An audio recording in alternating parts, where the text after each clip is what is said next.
What you know you can't explain. But you feel it. You felt it your entire life. That there's something wrong.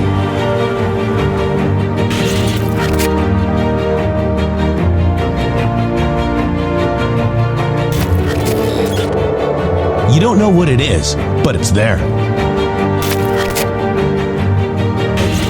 Like a splinter in your mind, driving you mad. Experience the awakening.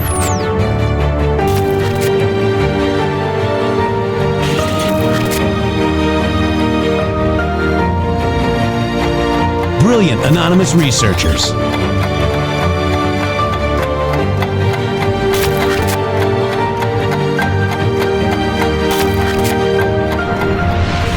Patriots, join us in the Patriot Army. Trust the plan, pain coming. Boom, boom, boom. Let's go. RedStateTalkRadio.com, Brighteon.tv, Rumble.com/MG Show.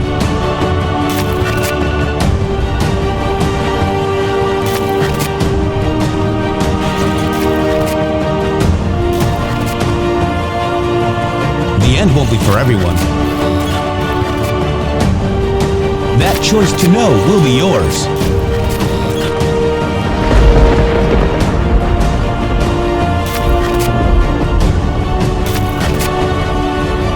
Where we go one, we go all. Fight, fight, fight, and fight we will. We fight every day right here on the MG Show.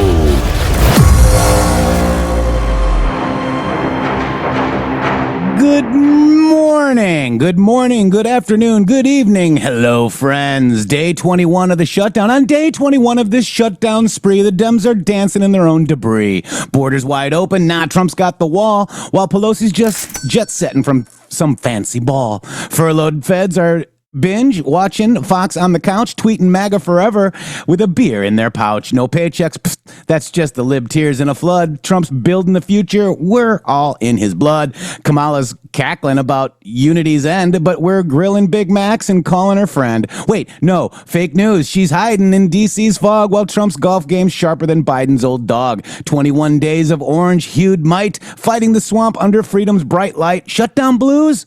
Turn them red, white, and true. Trump 2024 and 28. How about you? Ha ha, Shady Grove. Wow, what an introduction to the MG Show. Much love to each and every one of you. Thank you so much. And this is a monumental moment.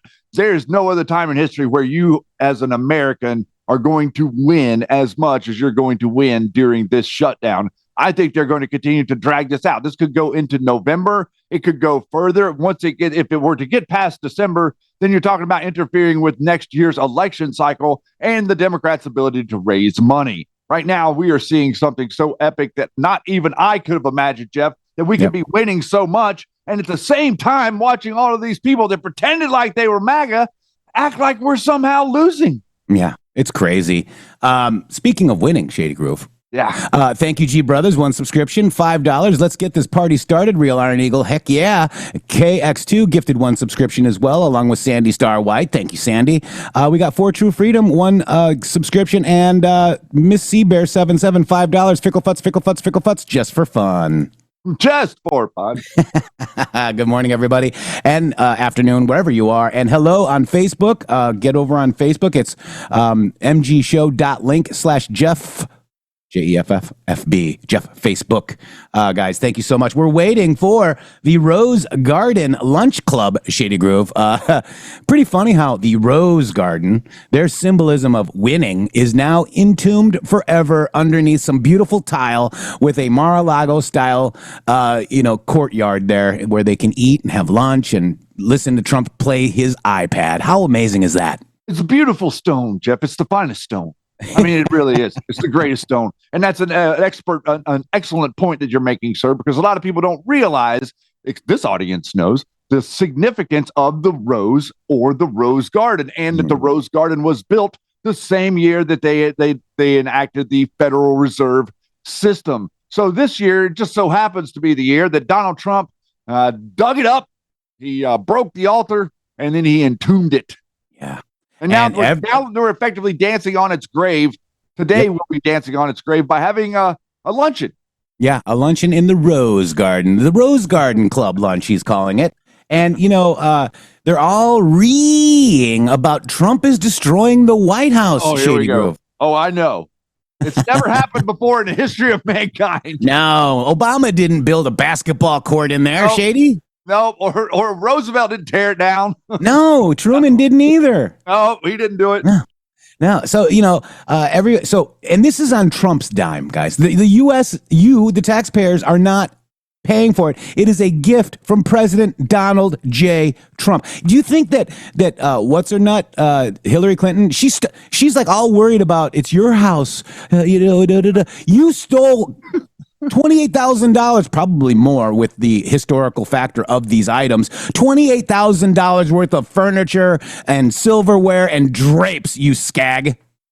not to mention all the damage that they left in the what did you say, like horrible voice messages on the answering machine? Yeah. They were like, they glued keyboards together. They ruined desks, ruined desk chairs. That's what you do to the people's house, right? That's respecting the people's house. Yeah. Yeah, that's right. Respecting the people's house. So here it is, Shitty Groove. Fun fact, the Clintons took furniture which belonged to the people from the White House to turn their New York home and were later forced to return it after much publicity. Oh, and we bring the sauce, guys. Problems with presidential gift systems. Here it is right here. There it is. This is all about these douche nozzles that stole your property, guys, from your house. Wow. I thought it was extra ironic that they took to China. Mm-hmm. Yeah. So there it is. We got it all sauced. These people are just disgusting. We voted for this, and to make the actual White House better with a grand ballroom that'll be there for years, centuries, maybe. I mean, wow. And the president is not costing the taxpayers one dime, Shady. Oh, that's the part that they can't stand, because they can't run that on the news, because they know that their idiots that listen to their news kind of only understand one thing, which is like trying to paint someone as corrupt because they have finances. Donald Trump is automatically corrupt because he's a billionaire. You see, like that. But George Soros is not corrupt. You see, no. He funds protests for dead people. Yeah, he does, and he does it so well. No one does it that good. Now, so let's go over this real quick. Teddy Roosevelt built the West Wing, Shady Grove. Taft made the executive office oval. That's true. FDR added the entire West Wing and included an indoor pool for himself. that happened. Truman gutted the entire White House. Mm-hmm. Nixon added a bowling alley. Obama added a basketball court. And they took the cloakroom and made it a video place so Obama could masturbate to drone drone strikes. And guess who helped him build that theater, the cloakroom? Weinstein. Were you talking about the him or her, Obama? Him. Okay.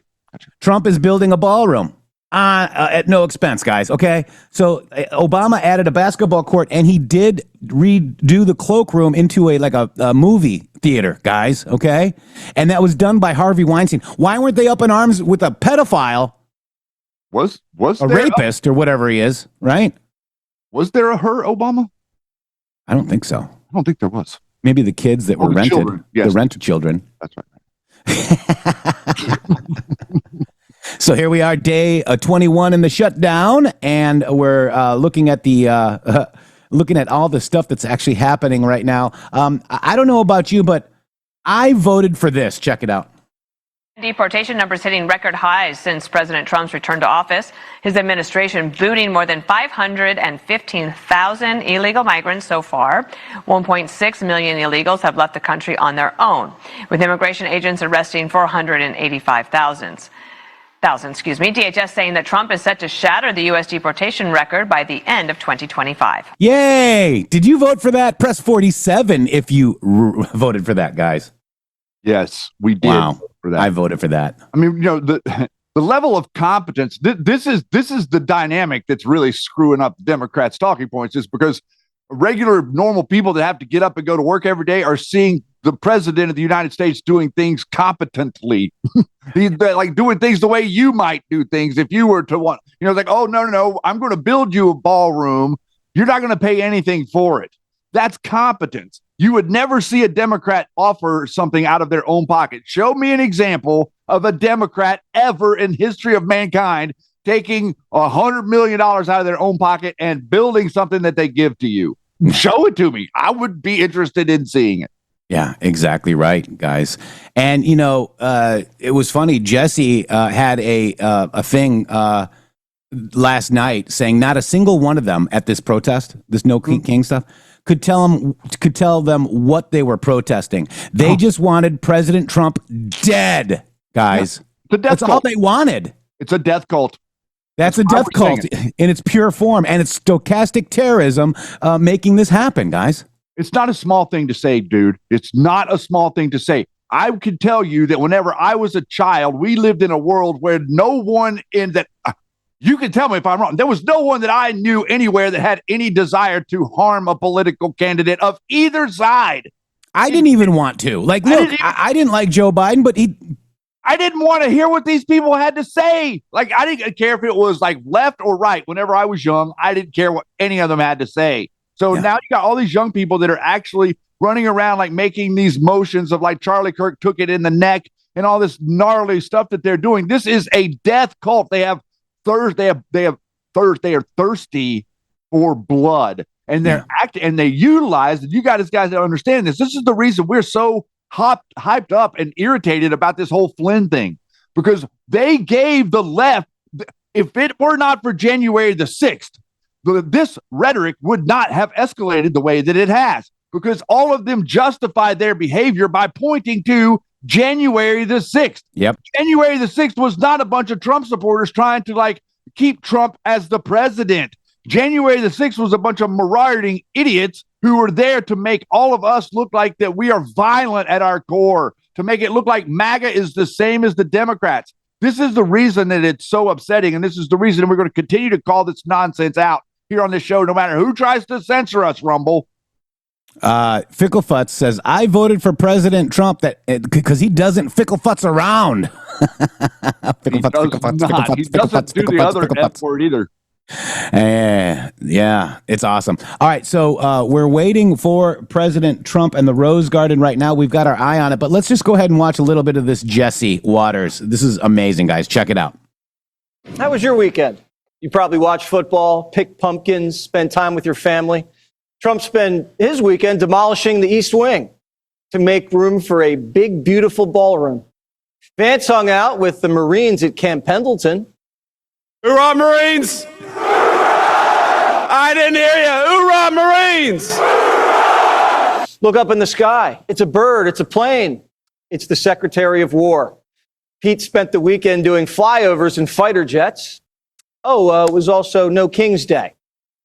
Here at the friendly neighborhood Burger King, enjoying my No King's Day with some traditional flame broiled goodness in my hand right now. Like it says right there, get ready to eat like royalty. You rule America. We don't have a king in this country. We've got a president. He's doing a pretty darn good job. Now, if you don't know what No King's Day is, you're not alone. Maybe you went downtown and got stuck in traffic and wondered, is that a transgender shark? Why are you here today? I'm here to stand up against our regime's oppression against the American people and immigrants in our country and minorities, including trans people like myself. I am the Unity Unicorn. I've got my head out of my costume because I can't breathe right now, but we're here doing a peaceful protest. Head out of the costume and then directly in her. Never mind. Put it right Trying to get our democracy back. Spartacus and Pencil Neck didn't dress up as trans sharks and unicorns. This is what they really look like. This is what democracy looks like. This is what democracy looks like. This is what democracy looks like. This is what democracy looks Are they like. a couple? Are they dating? We don't know, but they were hugging and singing on a parade float. In Chicago, Ribs got his steps in. I think JB's losing some weight. JB back at the Windy City doing the electric slide. You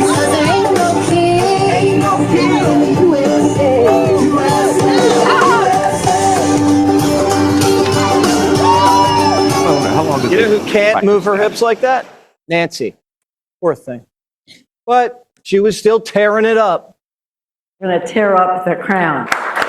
Always got to break stuff, don't you? Democrats always break crap. Schumer and Pelosi. That king. They break crap, sing, and dance, and they're not very good at it. They're not very good at any of it. Queen have been ruling America for a combined 82 years. Trump's only been king for a minute. No Kings was a who's who of people with TDS. Even my mom was there. George Conway was walking around in an Antifa shirt. Irish Rosie must have had FOMO. But don't worry, Hollywood was in the house. Here's John Cusack. Go to hell. Is that the message from Chicago? Yes. What's interesting is that he doesn't understand that all the labor rights around the world came from this town, this place. So if he thinks this place is going to be a fascist hub, no chance. Dougie Not So Fresh was there too, but that. Do you hear how stupid that comment is? I did. Wow. Mm-hmm. Wow. It kind of looked more like the Women's March. Doug was on the prowl. He was going stag. Where's Kamala? So get out there and join I thought she was on the toilet. Oh my God, that was weird. the No Kings event near you. And please Do not take want to see that. See you later. Kamala couldn't make it. She had other plans. Big birthday plans. It's always about her. You know who else was a no-show? Hillary. Trump world says no queens. As for a king, the White House told MSNBC this about the march. Who cares? Do the people even know what they're protesting?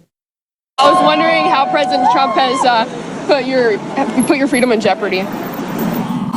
I wouldn't say my freedom's in jeopardy. Yeah. Oh. So whose freedom's in? Why are you out here at the No Kings protest, I guess?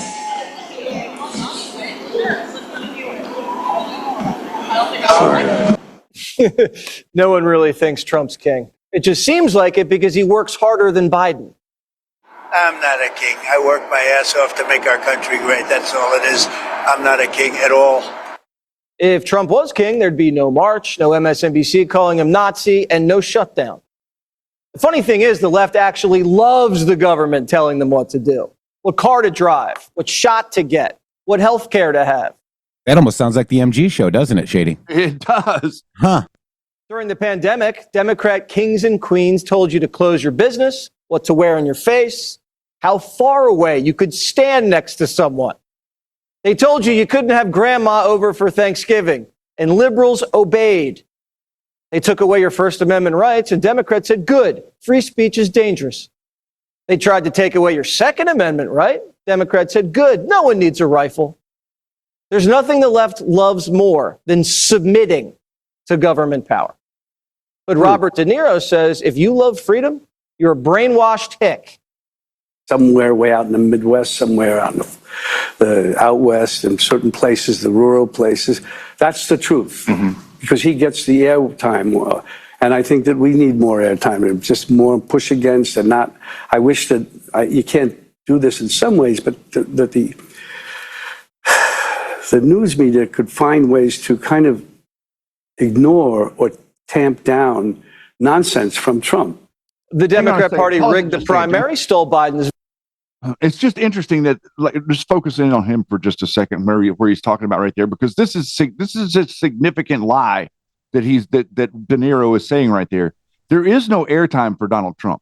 Okay, we literally within the last couple of weeks, we've just got all the statistics. 96% bad coverage for Donald Trump, 98% bad coverage for J.D. Vance, 100% bad negative coverage for Pete Hegseth, and 100% negative coverage for another member of the cabinet. It might have been RFK Jr. No, that those numbers should all be 50-50.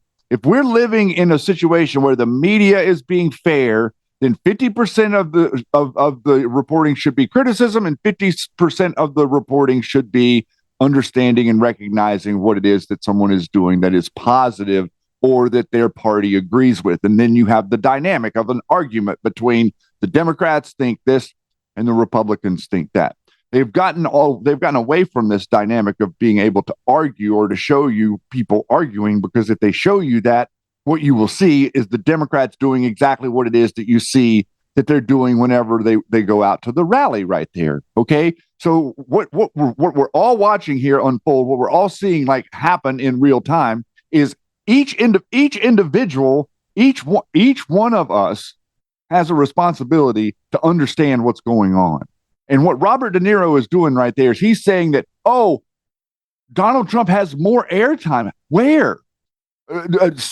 Fox News is on, I think, 22 million, 23 million cable homes in America, 25 million or something. It's crazy low. It might be 60. It's something crazy low.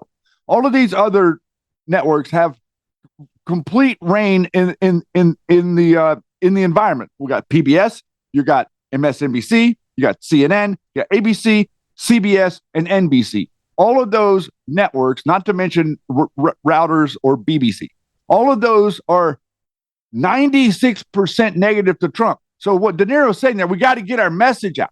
Your message is out, bro. This is the problem that you're having. You're doubling down on stupid. Your message has been out for a decade. We've heard your message for a decade. Everybody in America's heard it ad nauseum. We understand your stupid message. And so now what they're doing is they're not recognizing the environment. And this is where the force comes in. This is where the communism starts to come in. And I think that you're going to get a heaping helping of an example with all this, with your new mayor buddy that's getting ready to get elected up there in New York. Thank you. Votes crowned Kamala and tried to put their rival in prison. And if you were a reporter who told the truth about Biden, they'd cut off your access. Trump talks to the press every day. Would a king do that? And if the press broke a mirror in the map room, would he let them live? Oh, you got to watch that. Watch that. You're not allowed to break that. That mirror is 400 years old. A camera just hit the mirror. I just moved it up here special from the vaults, and first thing that happens, the camera hits it.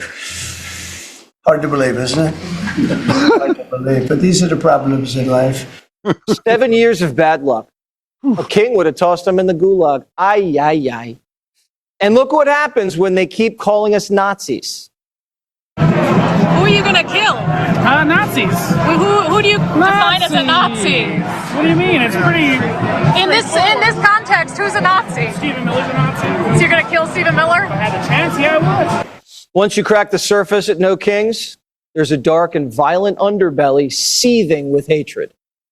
You gotta grab a gun. We gotta turn around the guns on this fascist system. These ICE agents gotta get shot and wiped out. The state machinery, that's a full display right there, has to get wiped out. One woman with a Mexican flag was mocking Charlie Kirk getting shot in the neck when a MAGA truck rolled by. All right, we did do some of that yesterday. We got President Donald J. Trump coming right now. Here we go. This should be a hoot. Let's go. Hello, everybody. Thank you very much. Thank you.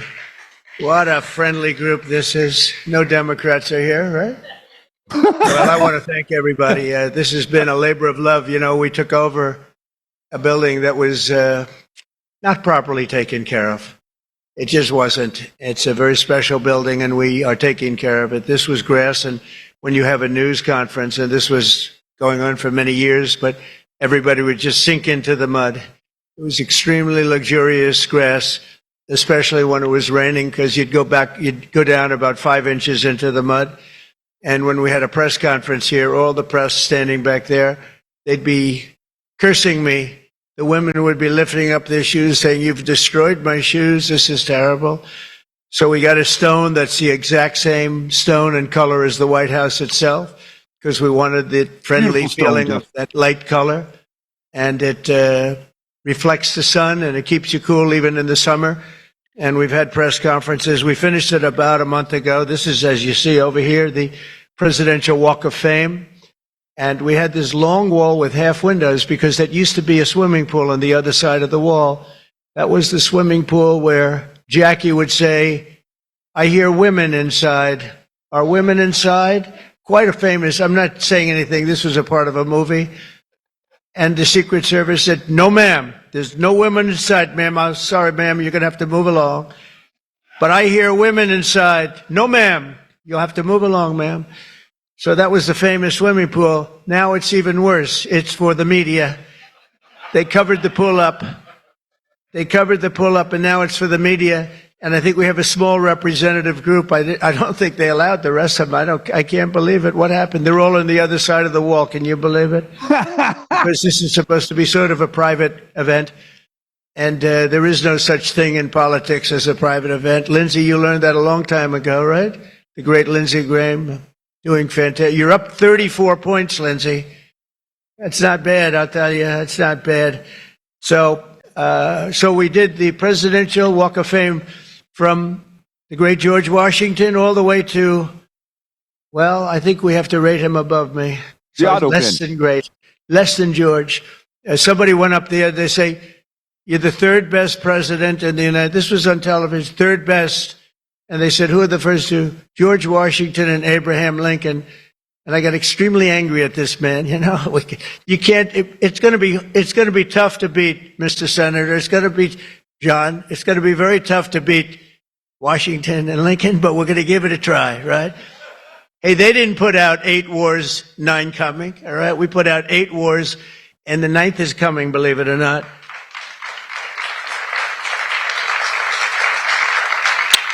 So I just want to say it's great to be with you. And when we're finished later on, we're going to have a little quick lunch, and they do great food at the White House.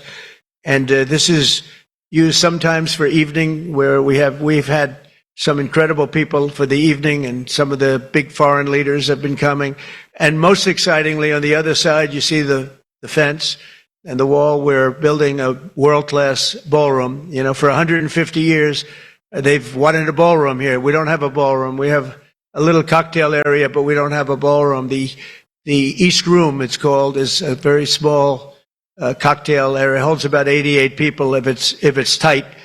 And I said, if I do this again, I'm going to get a ballroom built, and we're putting up our own money with the government is paying for nothing.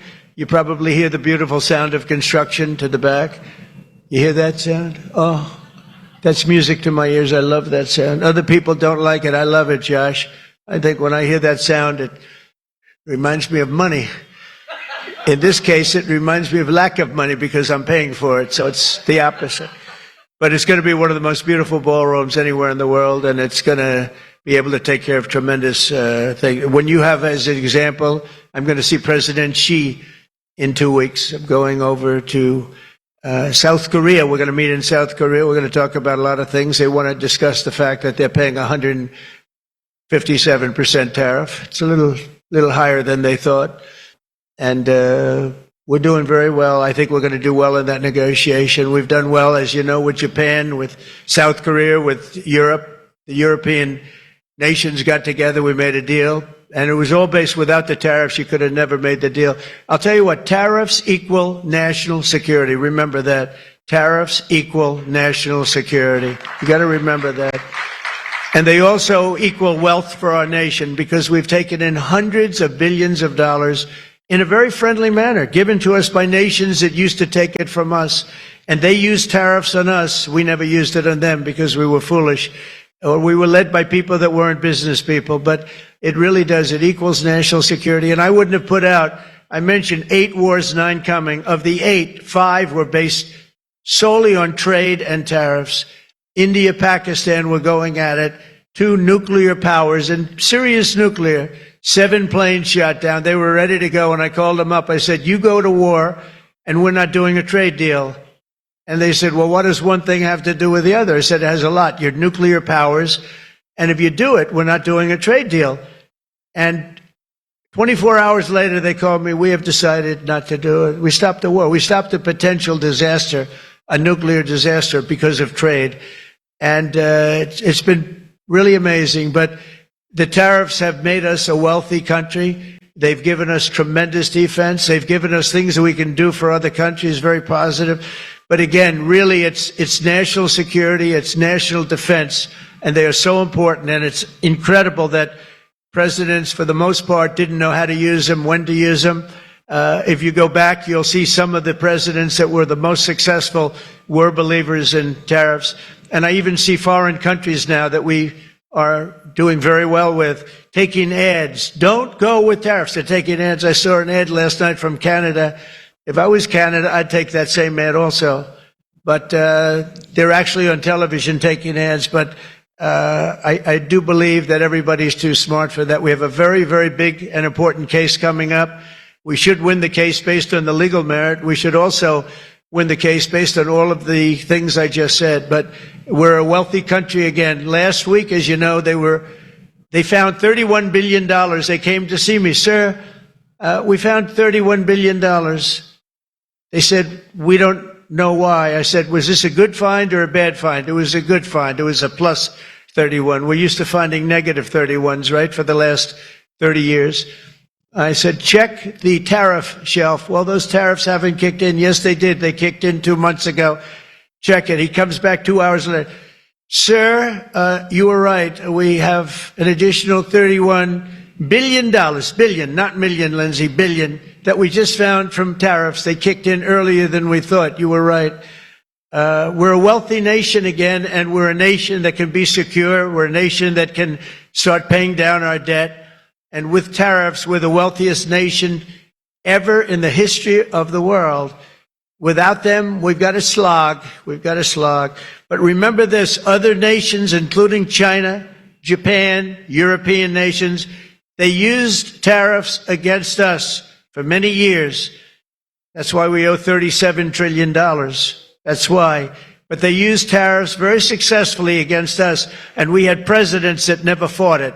But now you have a president that does fight it. So I just want to welcome you to the incredible Rose Garden. It's just an incredible place. It was done. We did it, brought it back to health. It was in very bad shape, actually, and we brought it back to health. First Lady Melania did a fantastic job on it. The surrounds and everything. It's all brand new wiring. You know, underneath there's a lot of wire, a lot of things. Everything brand new, everything beautiful. The only thing we did is we had to get a hard surface here because nobody could use it because of the grass. So I just want to welcome you, and I hope you're going to be here a lot. We're going to use it for meetings. We're going to use it for press conferences. Now we can use it. It was unusable before, and now we can use it. But everything that you see was redone. All of this was redone, and the whole White House is being redone. Some of you came through they call the Rose Hall. They call it different names, but you probably noticed, I don't know if you came through this door, did you notice the white marble floor that was put there? That was made out of Home Depot tiles, about 1 foot by 1 foot. They were all broken, about 30 years old. And I replaced it with book-matched marble, paid for by your friend, President Trump. It's like, it's amazing how people like it when you say you paid for it. When I say I paid for it, they say, oh, I love it. But they did a beautiful job. They're great talents. They're very talented marble people I have. And they replaced it with beautiful Paradiso marble and statuary marble. And it's really, really beautiful. I want to thank the outstanding leadership team. And you really do have that. Majority Leader John Thune, who's been my friend. He really has done an amazing job. Thank you, John. Thank you. Done an amazing job. I didn't get to know John as well in the first term, and I've gotten to know him very well over the last 9 months, John, and you're doing a fantastic job. Thank you very much. Really great. Majority Whip John Barrasso, who's outstanding man. Thank you, John. Thank you. Great guy, too. Conference Chair Tom Cotton. He loves that military. He loves the military. Policy Committee Chair Shelley Moore Capito. Shelley, thank you very much, Shelley. Vice Chair James Lankford. Very good, James, thank you. And you know, we have everybody but one person here. You know, everybody showed up. I figured you'd have I'd say 40 would have been a good number, right? We have everybody. We're just missing one person. You'll never guess who that is. let me give you, he automatically votes no on everything. Rand Paul. He thinks it's good politics. It's really not good politics. He's an automatic no. But I don't know. Look, if he wanted to come, I'd probably let him come, right? I'd let him come. Begrudgingly, but would let him come. A National Republican Senatorial Committee Chair, an unbelievable guy, Tim Scott. You know, Tim, I shouldn't say it because it's so, I don't know if it's good or bad. But Tim ran, and he was very effective and very good. But he was on the debate stage and everything else. He was good just because he's good. But he wasn't as good as they thought he was. And when he got out of the race, he endorsed me almost immediately. And I used him as a surrogate. And I wasn't sure if I should because, you know, sometimes I want a total lunatic to get up and fight for me. And Tim is a really good person. So I wasn't sure. And I put him on the stage, and he ripped the heart out of everybody. He was so brutal. He was so unbelievable. It turned out to be absolutely one of my best surrogates. And it includes a lot of you people that were here. You were all surrogates. But Tim ripped these people apart. And after watching 2 or 3 times, then I wanted him all the time. Right, Susie? I said, I want Tim Scott, get up there. But he was so good. And I said to him, Tim, when you fought for yourself, you were much different. When you fought for me, you were a tiger. You were like unstoppable. You were, really was. You all saw that. What's the difference? He said, I've never liked selling myself, and I love selling somebody that I really do believe in. I really believe in you, and I just felt that way. And it was so nice the way he expressed it. And I want to tell you, you are a champion. You are a winner, and congratulations. Thank you very much. I never love telling that story because I'm not sure if it's a good or a bad story, but I'm telling you, you are an amazing guy and you fought for me so hard and I really appreciate it. You got to be my #1 choice, Tim. So something happened. I appreciate it. And you're doing great doing what you're doing right now. I also want to thank the entire Senate Republican Conference for your tremendous work on confirmations. Boy, did we have a couple of weeks, huh? We had some, I signed like 150 of them, and I didn't use an auto pen, by the way. I signed, you know, when you're signing these important, like a general getting approved from 3-star to 4-star and all of these different things and big confirmations and, you know, big stuff. Oh boy, Shady. So, oh boy. A general from 3-star to 4-star, that is the people's general. It said 3 stars. Asterisk, asterisk, asterisk, soon, Q. And that is your people's general right there. That's Raisin Cane, Shady Groove. It absolutely is. And it's doing an amazing job, too. Mm-hmm. And he's talking about somebody is, oh my God. Can we just back that up just a little bit? Back it up. Yeah, this is our show. We do whatever we want. Up there. It stays up there. People my God. like it. It's probably going to stay up there for a long time. Wow. Okay, here we go. And I know you're looking into that. And by the way, the auto pen person said he never spoke to Biden. He worked the auto pen. You're not allowed to do that. So if you're looking at anything, just remember it. And remember, they treated us very badly.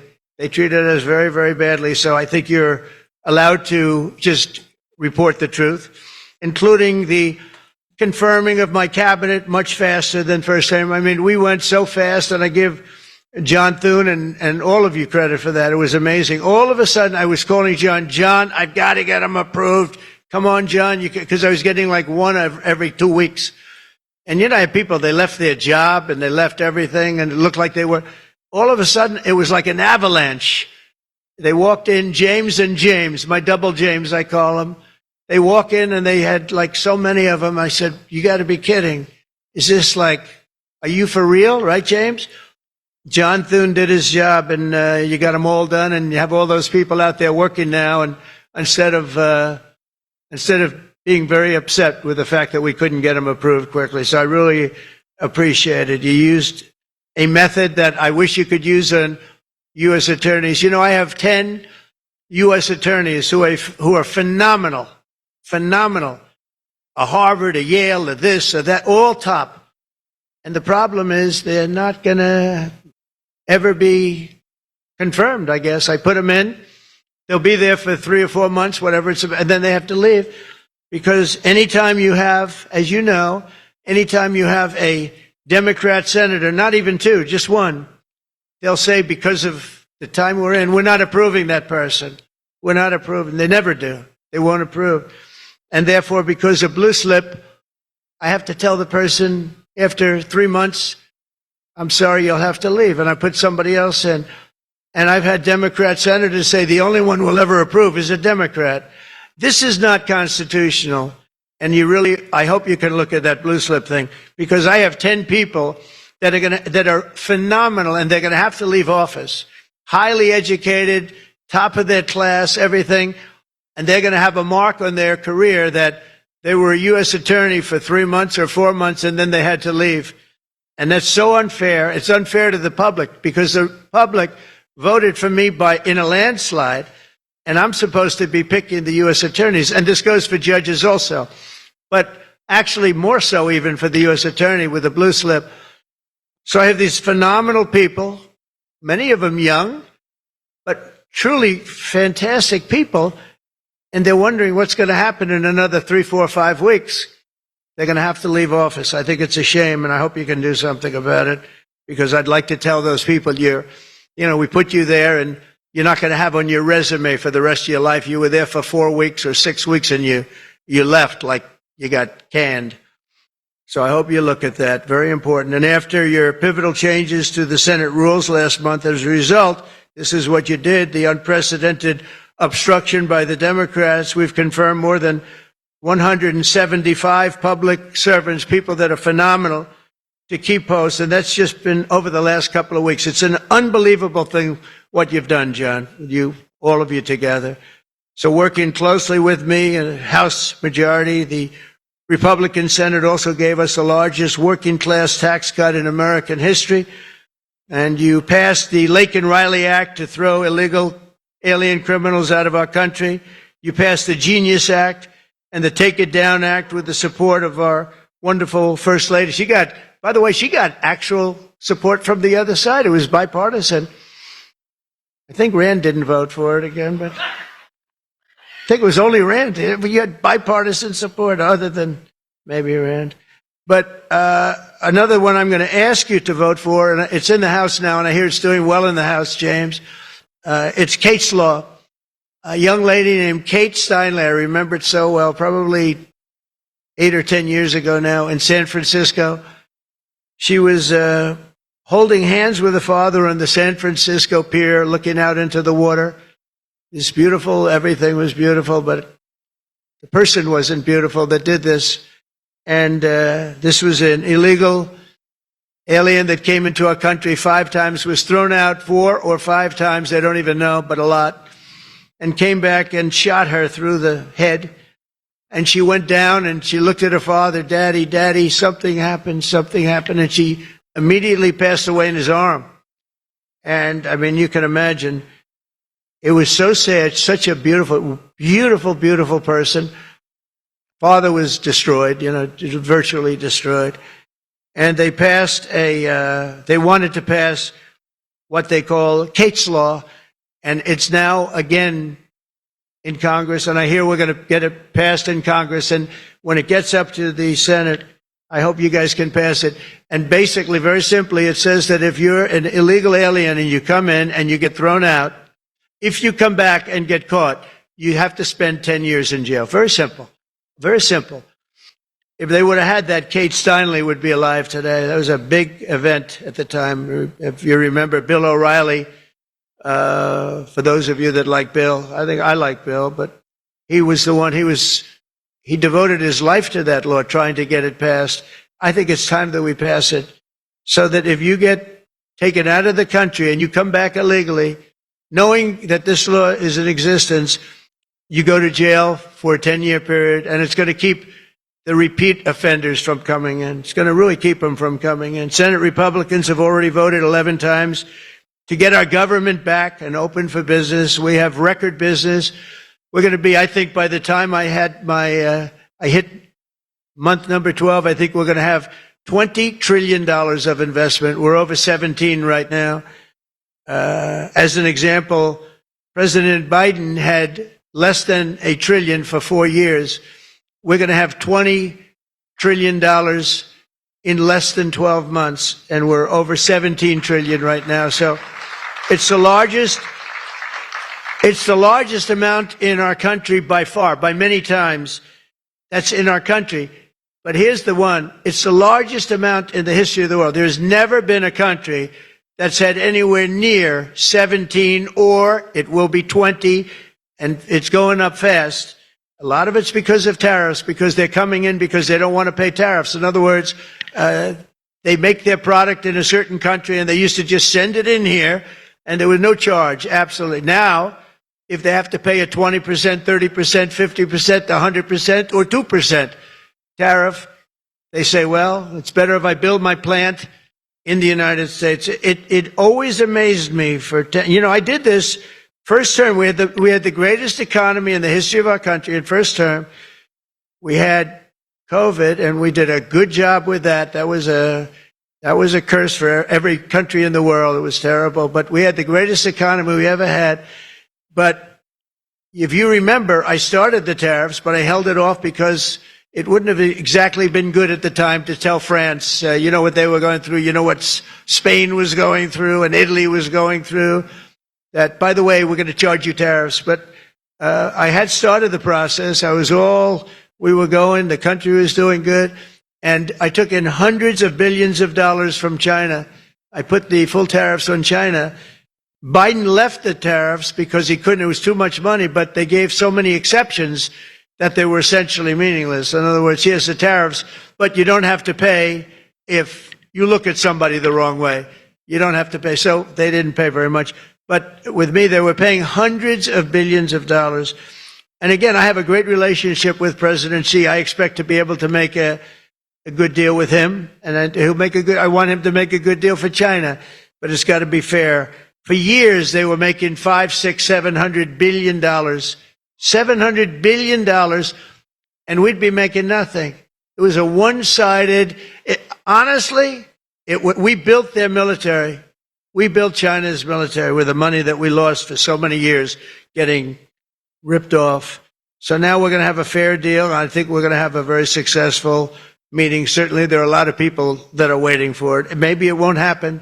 Maybe it won't happen. Things can happen where, for instance, maybe somebody will say, I don't want to meet, it's too nasty.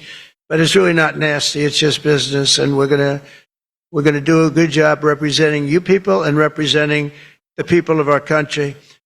Unfortunately, in a craven and pointless act of partisan spite, Chuck Schumer, who I've known for a long time, and the radical left Democrats are holding the entire federal government hostage to appease the extremists in their party. And they are extreme. I mean, I've never seen anything like it. They're extreme. And you know what? We had a landslide election. We won the popular vote by a lot. We won the swing states, all 7. Remember, they said, oh, if Trump could get 3 swing states, he'd be. And, well, I didn't get 3, I got 7. We got all 7 by a lot, by record numbers. We won the Electoral College, 312 votes. They said, it's very hard for a Republican. It's harder for a Republican. Although now I think we've swapped it. I think it's now harder for a Democrat. Because if you see what we've done with the Hispanics, with the black workers and black men, and recently a poll came out with black men and women were doing so well. You know, they want security. They don't want to have their city destroyed. Women in Chicago, beautiful black women walking around with red MAGA hats, because they don't want to be mugged and shot and everything else. And then you see a Democrat get up and tell you how safe it is in Chicago. Do you know they've had, in a fairly short period of time, 4,000 murders? This is over a short period of time, 4,000 murders. And they had a holiday where they had 28 people killed and almost 100 shot. And then you listen to this guy, Pritzker. I've known the family for a long time. They threw him out because he was no good, and he became governor. He's got money through the family. He's got money through the family. But they threw him out. He became governor. I said, I wonder how he's going to do. It's called Bloodline, guys. Crime palace. It's a shame. And you know what we did in D.C. is unbelievable. You people, you can walk down the middle of the street, Mr. Senator. You can walk down. You can have your wife meet you at the restaurant, and she's not going to be accosted, shot, beat up, raped. It's unbelievable how bad it was. It was one of the worst in the country, and now it's It's stone cold. I don't say the word perfect, but it's pretty damn close. And, you know, they would average more than a murder a week in Washington, D.C. This is just before we got here, a murder a week. Think of that. The capital of, in my opinion, the capital of the world. They come from Iowa, they come from Indiana, they come from Florida. You call up the parents, I'm sorry, sir, your son has been shot and killed. We have no crime here now. We have no crime. And the National Guard has been unbelievable, the job. Unbelievable. And you know, it also looks better. I do a tour. I hop in that beast. I feel very safe in the beast. The windows are this thick. But I hop in the beast and I tell the Secret Service, let's drive around town. I used to do that myself. I could drive myself around. I actually like that better. But now I don't think it's a good idea. But we drive around in the streets. The place is looking the grass is good. The fences are down. There's no tents. There's no anything. We are looking like it's just a whole new look. And the most important thing, there's no crime. And we're going to fix the roads. We have great pavers. We're going to fix the medians in between the roads, which half of them are falling down. We're going to take some of the tiles off the bridges, the tunnels that you have. They've been up for 40 years. They're rotted. And we'll put up brand new, gorgeous white tiles like it's supposed to be. But this place is looking really good. And we haven't even started the real fixing up of the town. We're getting rid of the graffiti. You notice there's almost no graffiti anymore. A lot of that beautiful statuary marble had red graffiti all over it, had bad signs up, and it stopped. We've taken out 1,700 career criminals and people that came in through an open border. They came in through Biden's open border, and we've taken them out. The thing having to do with all of the elements in the great big beautiful bill, I'll tell you, it's amazing what we've done. $200 billion in costs for medical. What we've done, $50 billion for rural hospitals. And remember, no tax on tips, no tax on Social Security, no tax on, think of all of these things that we've done. This is the biggest, this is the greatest bill. Social Security, no tax on overtime. But no tax on tips. I got that from a waitress in Nevada. I was making a speech and I'm at one of my restaurants in the hotel I own there. And I say, how are you doing? Well, sir, it's terrible. They're taxing my tips. They're going, I wouldn't have even thought that. And I looked at it and she said to me, sir, there should be no tax on tips. I said, say it one time more. No tax on tips. I walked outside to the press. I said, there will be no tax on tips. She was right. And, we won that state by a lot. That's not a state that we win by that much, David, but we won it by a lot. So it was pretty good. But that bill is chock full of so many different things. So it was the biggest bill. I'm actually saying this to the fake news so that they maybe print it, but maybe not, because you people know. It was the biggest bill ever passed in Congress. And what we did was a little risky. We put everything into the bill, John, right? And some people were against it. They said, no, you got to do small bites. And we gave it a shot and we got it passed. I got a call from John. We're going to be going through the commercial break on Red State Talk Radio. Go to rumble.com/MG Show. Join the conversation over here. And if you're on X as well, share it. And we're going to continue going through the commercial break over there on Red State. Thank you so much for that. And I just wanted to say real quick to everybody, this is Donald Trump explaining to you what he has done for you. He's telling the senators out there, you know, like, it's so amazing to hear him talk about these stories, like to mention the waitress specifically. You know, he's explaining to the senators, like, look, I'm getting my ideas from the people. You guys aren't really giving me a whole lot. Yeah. This is what I'm doing. And I would appreciate it if you would kind of gather around and be a little bit more supportive of what it is the American people are wanting me to do, and a little bit less criticism would go a long way.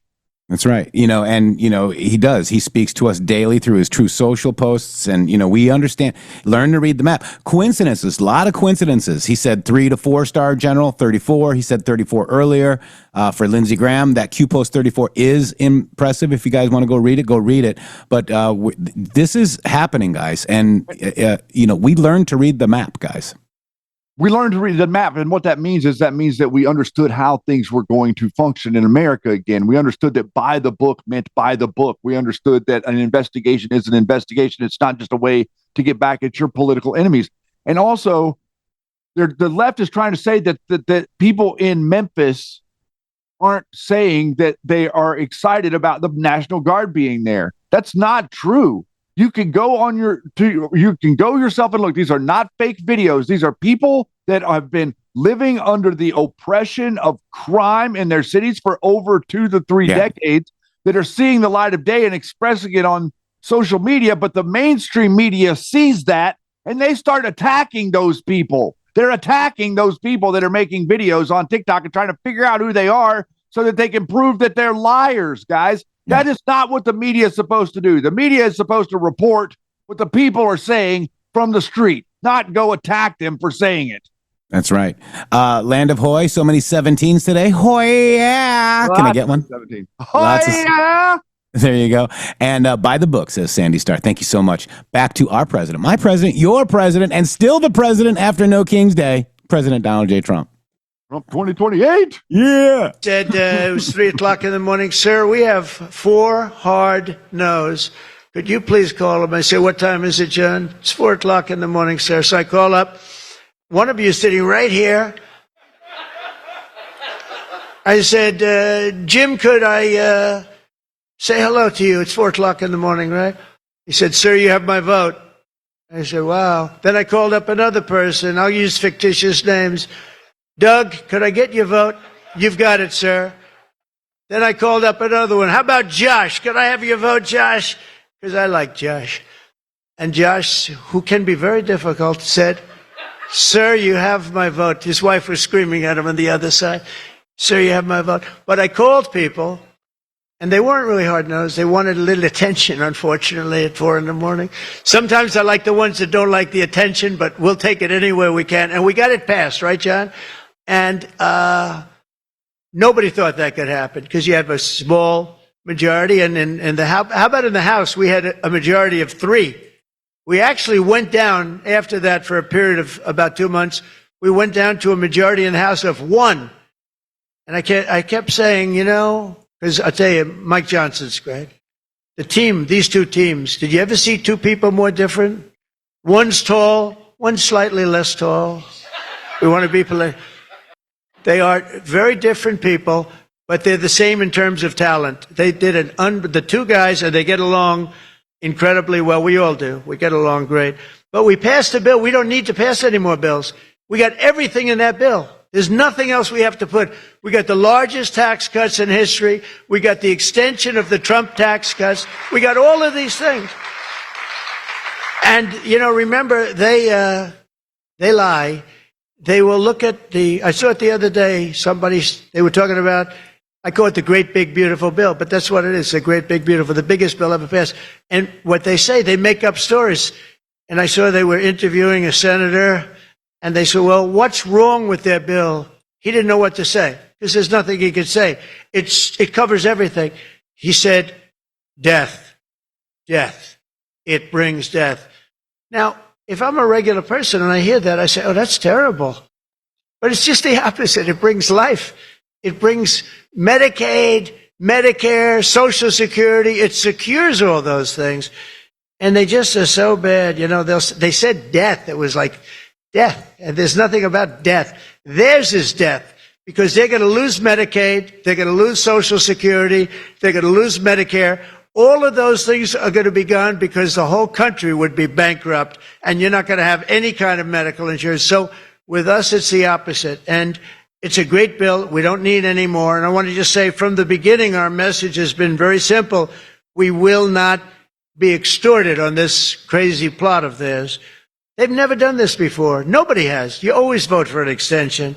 Chuck Schumer and the Senate Democrats need to vote for the clean bipartisan CR and reopen our government. It's got to be reopened right now. We're not doing that. They are the obstructionists. And the reason they're doing it is because we're doing so well.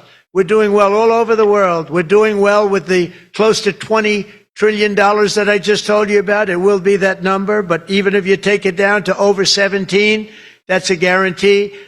We're doing well with everything. Car plants are pouring back into our country. AI plants, we're leading, we're dominating China right now in AI. And I did something that I think you'd like, because we have an old grid. It's a tired grid. It doesn't have the juice that you need to fire up these plants. You know, these plants will need more than double the energy we have right now for the whole country. That's how big it is.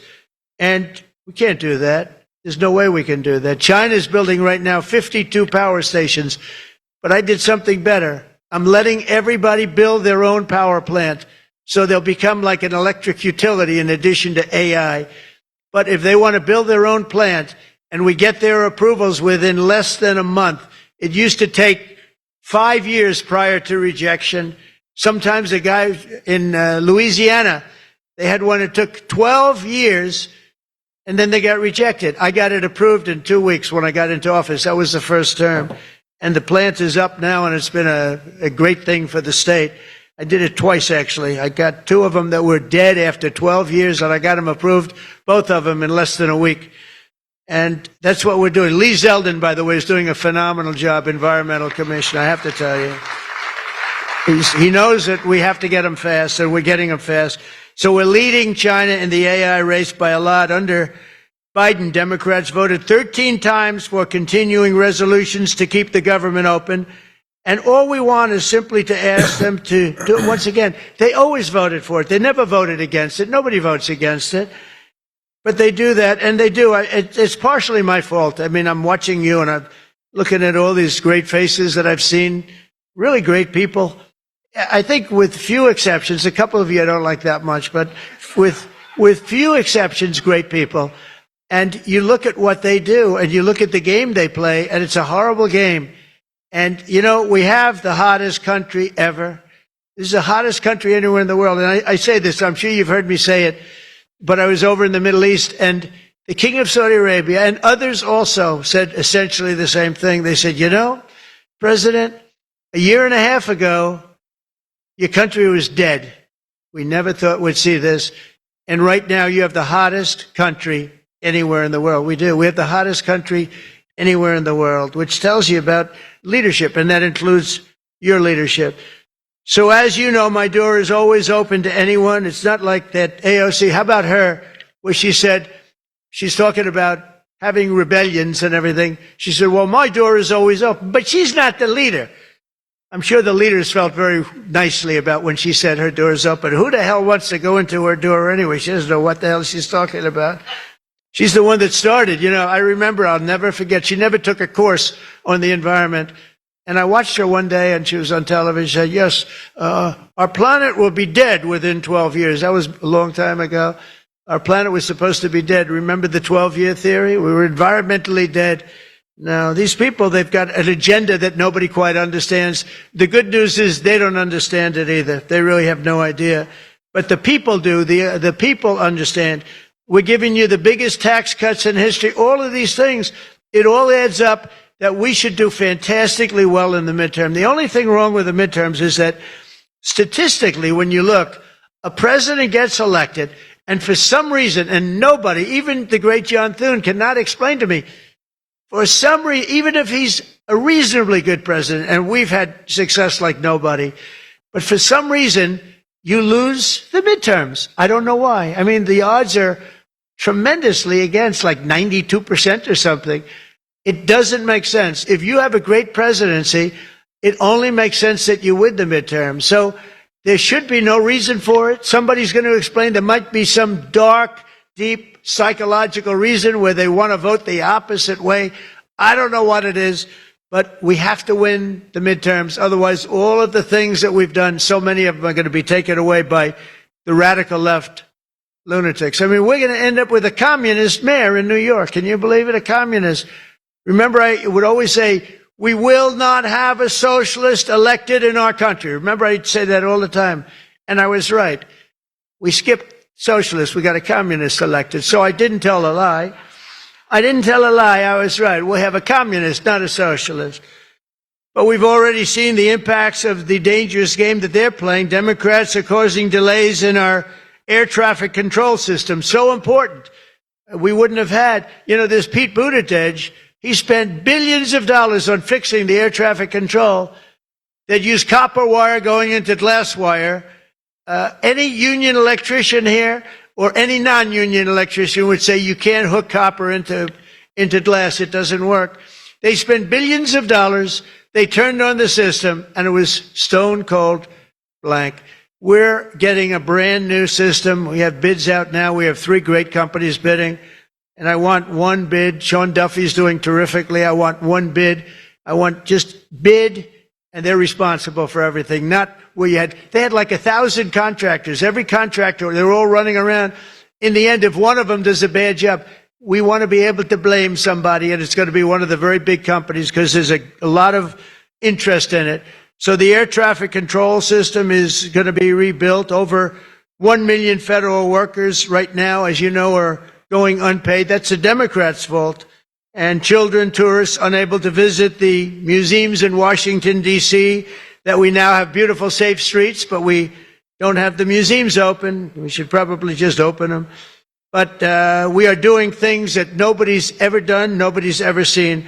So all of this and the pain that the Democrats have caused during this reckless and completely unnecessary affair, and you could call it the Schumer shutdown or the Democrat shutdown, you can call it whatever you want. And I will say this, that we have Darth Vader. You know Darth Vader, right? Darth Vader is a man who, I think he's sitting right. Is that Darth? Stand up, please, Darth Vader. Stand up. Does everybody know? They call him Darth Vader. I call him a fine man. But he's cutting Democrat priorities, and they're never going to get him back. And they've caused us, and they've really allowed us to do it. And by the way, thank you. You're doing a great job, I have to tell you. So, really a great job. Because many of the things that they're cutting, like the New York project, $20 billion, we're cutting it. They're not going to get it back. I mean, they're not going to get a lot of things back. They may not get it back. Maybe we'll talk to them about it. But they're losing all the things that they wanted.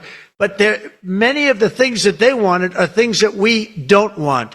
Things that are just so bad for our country. And we're cutting those things out. So while they thought they were doing maybe bad, maybe indirectly they're doing good. The cynical comment that they've made all over the place, and all of their cynical remarks proves beyond all doubt that Schumer is a calculating political partisan, but we knew that. But he's somebody that's in deep trouble. He's losing in all of the polls. He's even losing to AOC +3. Remember +3? What happened to the +3? Are they still around? I had one. I met when I was at the United Nations, I met the president of Somalia.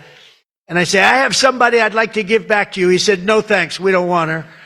He didn't want anything to do with her. But today I'm calling on every Senate Democrat to stop the madness, to let our country get back. In the greatest moment in the history of our country, in terms of wealth, in terms of job creation, and in terms of investment coming in, these guys go on strike. It's really a shame. So I'm asking them to be smart. It's not working. They're getting killed in the polls. The public understands what they're doing. They're doing the wrong thing. And with that, I just want to say welcome to the White House. When we're finished, they do a great job. When they're finished, we're going to all come in. It'll be a little crowded, but that's okay. Into the Oval Office, we'll talk a little bit, couple of minutes. Got some interesting things. And I think I'd like to have, if I could, John come up and say a few words, and we can close it out. And by the way, this is an open mic. It's open to the world. I think they can hear me out on the street. If anybody wants to come up and say after John, say it. We're all friends, and you can speak your heart out. But we've got to get our government open, and the Democrats are trying to keep it closed. Thank you. John, please. Thank you, man. Thank you, sir. Well, Mr. President, thank you for having us. This is the 4th week of the Democrat shutdown, but we are all here today because your Republican team in the Senate is unified. This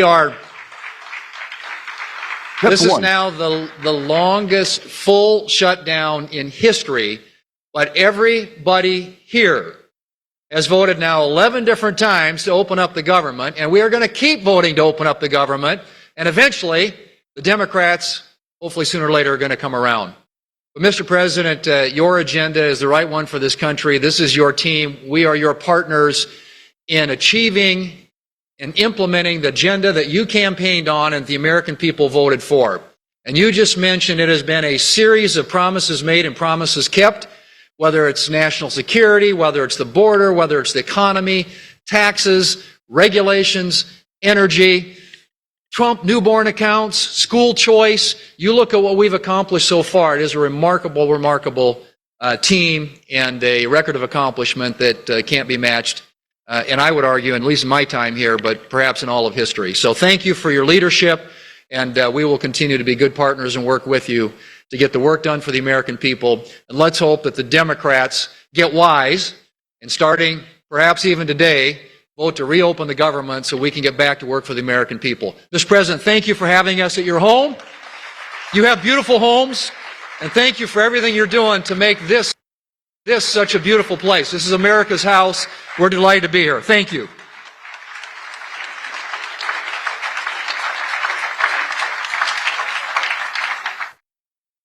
All right, that was it. Very interesting. Very, very well done. Well spoken.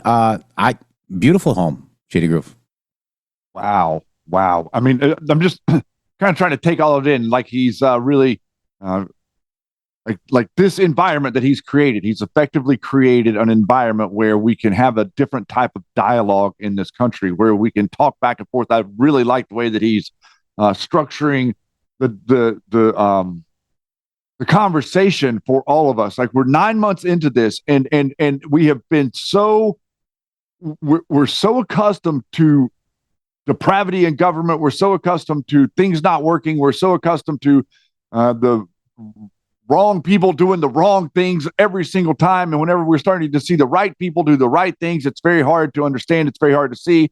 You have a tendency to want to slide back into cynicism, and you want to think that things aren't going well or things aren't good for you. But man, I'm telling you, I don't know that I could ever be more encouraged by what I've seen, and by the way that I feel like he is leading he's not just leading the party, he's leading everybody that loves America away from the loudest voice in the room, which has always been our whole entire lives, the people that hate America. You're allowed to criticize the country. The country is here to be criticized, and it can handle all of your criticism. But whenever you start going in and you start to remove the bolts on the tires, and you start to take the oil pan bolt out, and you start to disconnect the brakes, the brake lines, and no one knows that you're doing these things, the reason they're doing them is so that the country runs off the cliff.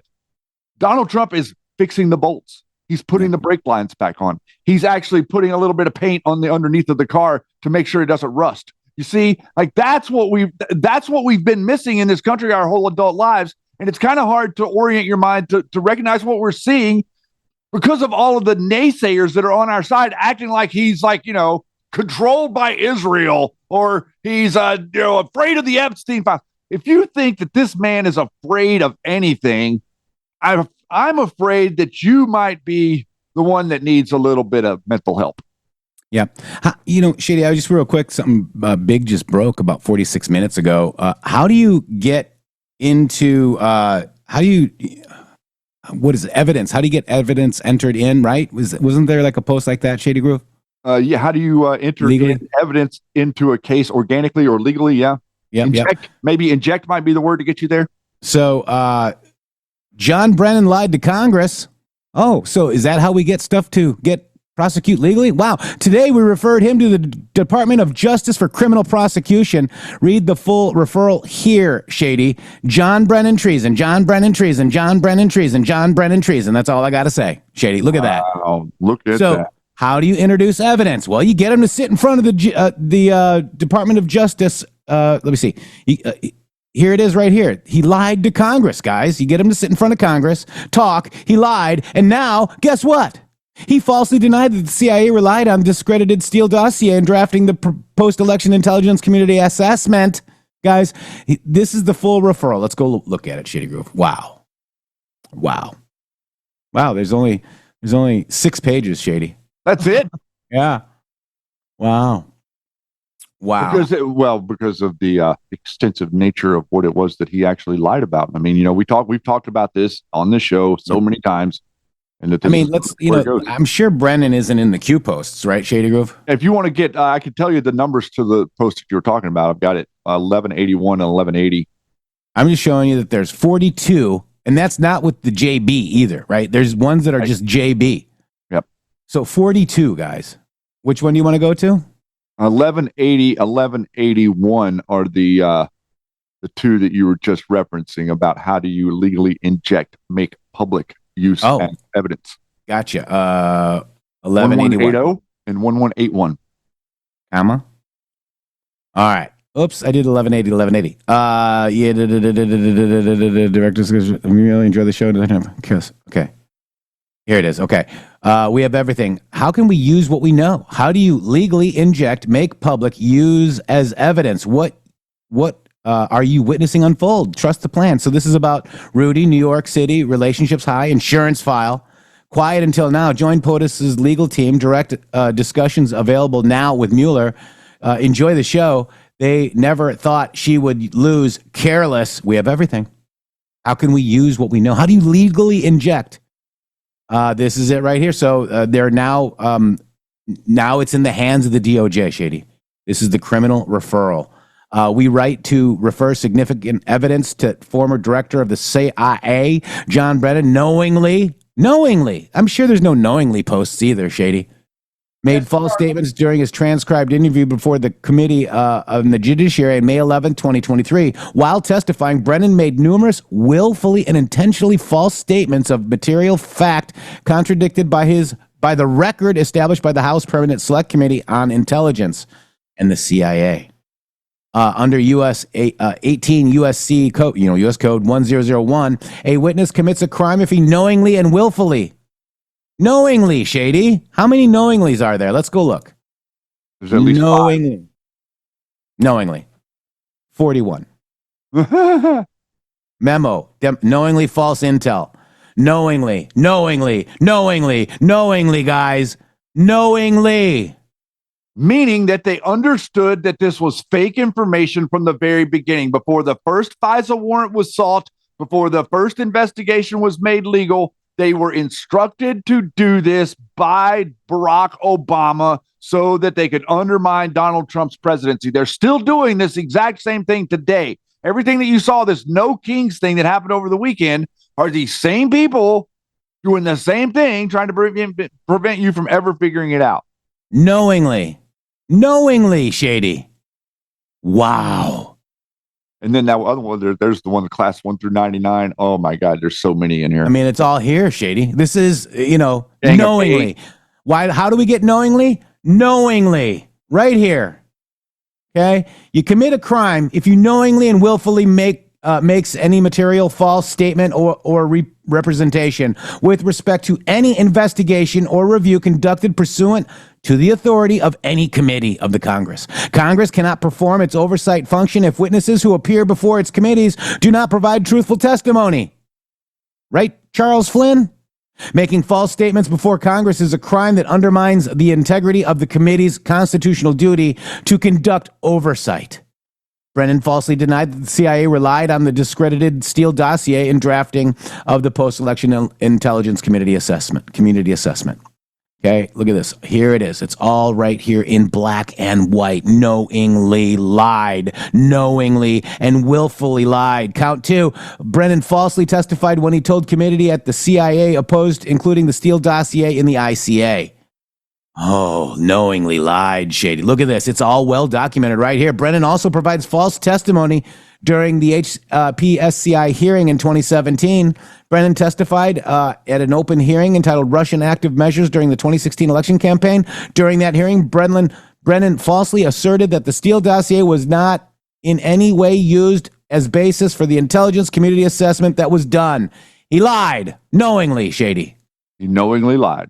Wow. And this is how you introduce evidence legally into a case.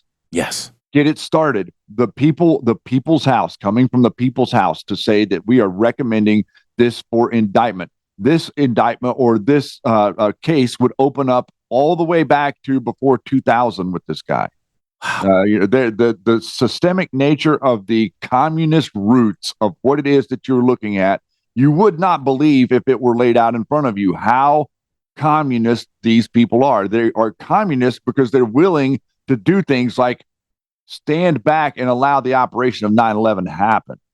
Okay, to implement it, to organize it, to put it out there on the networks and on the back of the military industrial complex, and then take away your freedoms and then solidify your government in a way to where they can utilize the bells and whistles of government more effectively to shut you up. If you start talking about, oh, well, there is a person that's here doing it, then to shut you up, not to investigate the crime. Are we seeing that like in Memphis and in DC already? You're the FBI wasn't investigating crime. They weren't really getting criminals off the street. If they were getting criminals off the street, wouldn't they have went through in just a couple of days and gotten all the criminals off the street? They were leaving them there on purpose.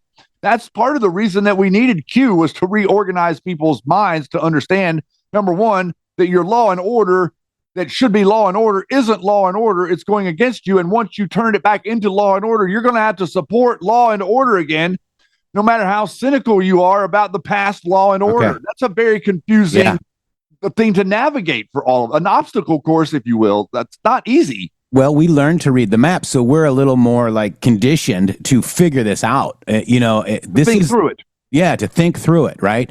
Right. 3850. Hunters become the hunted. Patriots. So now we have the Patriots in control. Now the hunters are becoming the hunted, and the hunt is on. Okay, below the depths of the DC swamp. So did Mueller open the door to Ukraine? Did Mueller open the door to FISA illegal? How do you introduce evidence legally?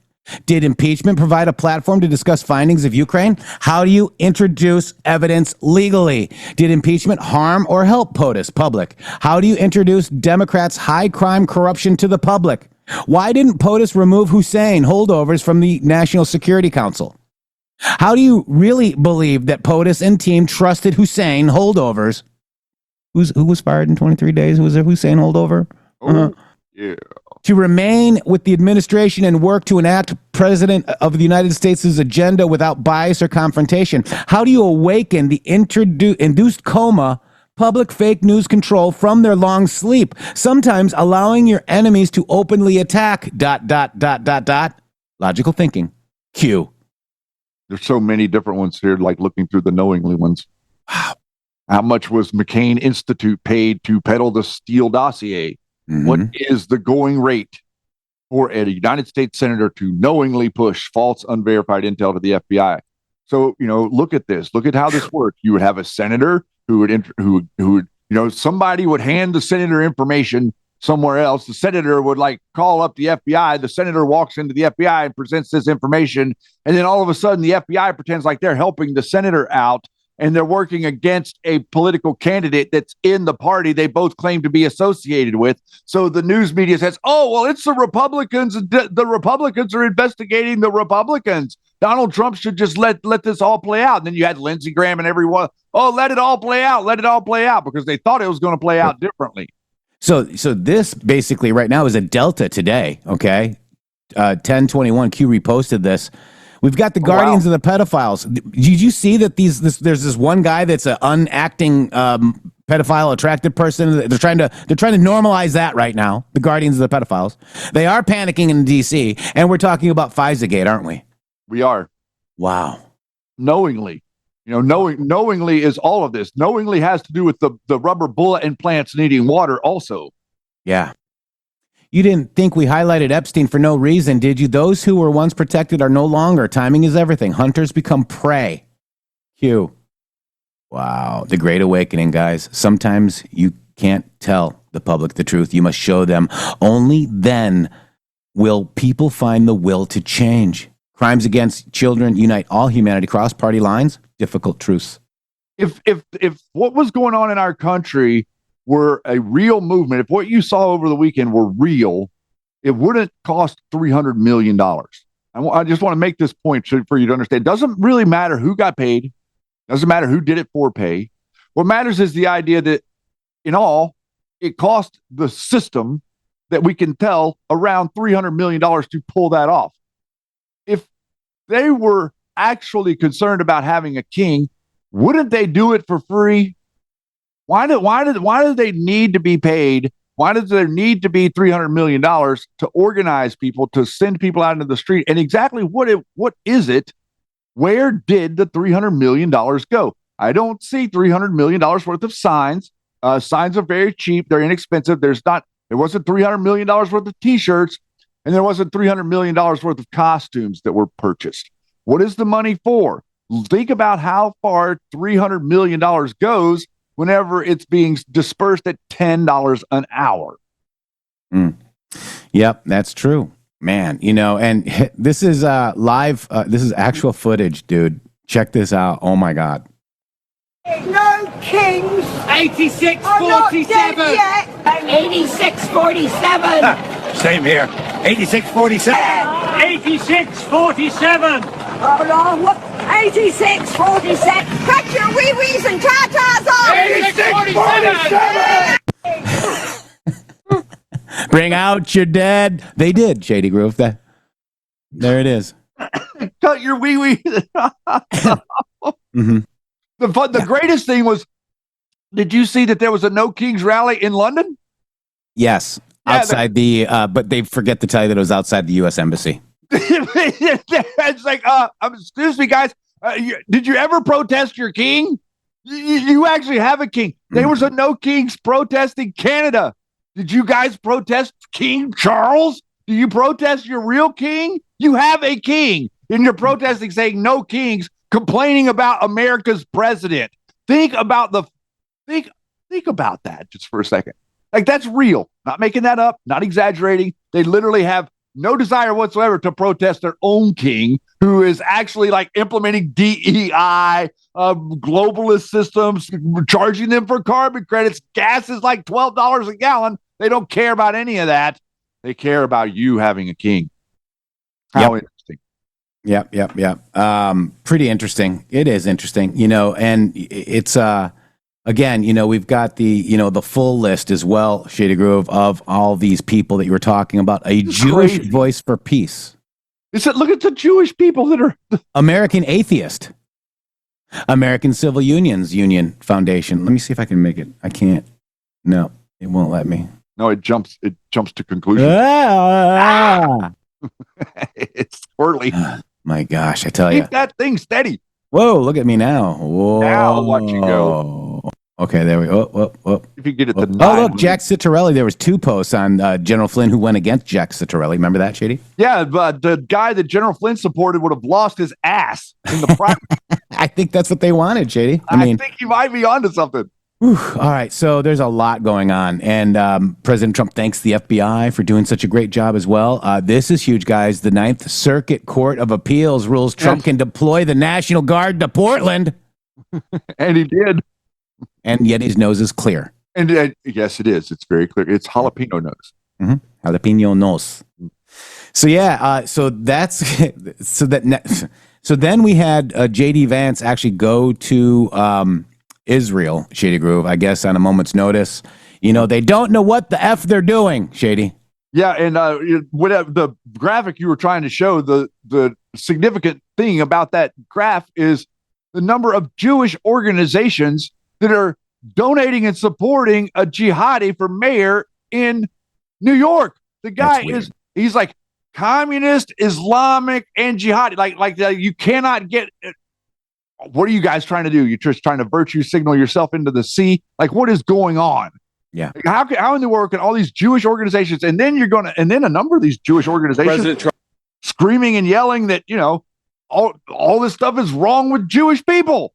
Yep. It's almost like the Jewish organizations aren't really being run by real Jewish people.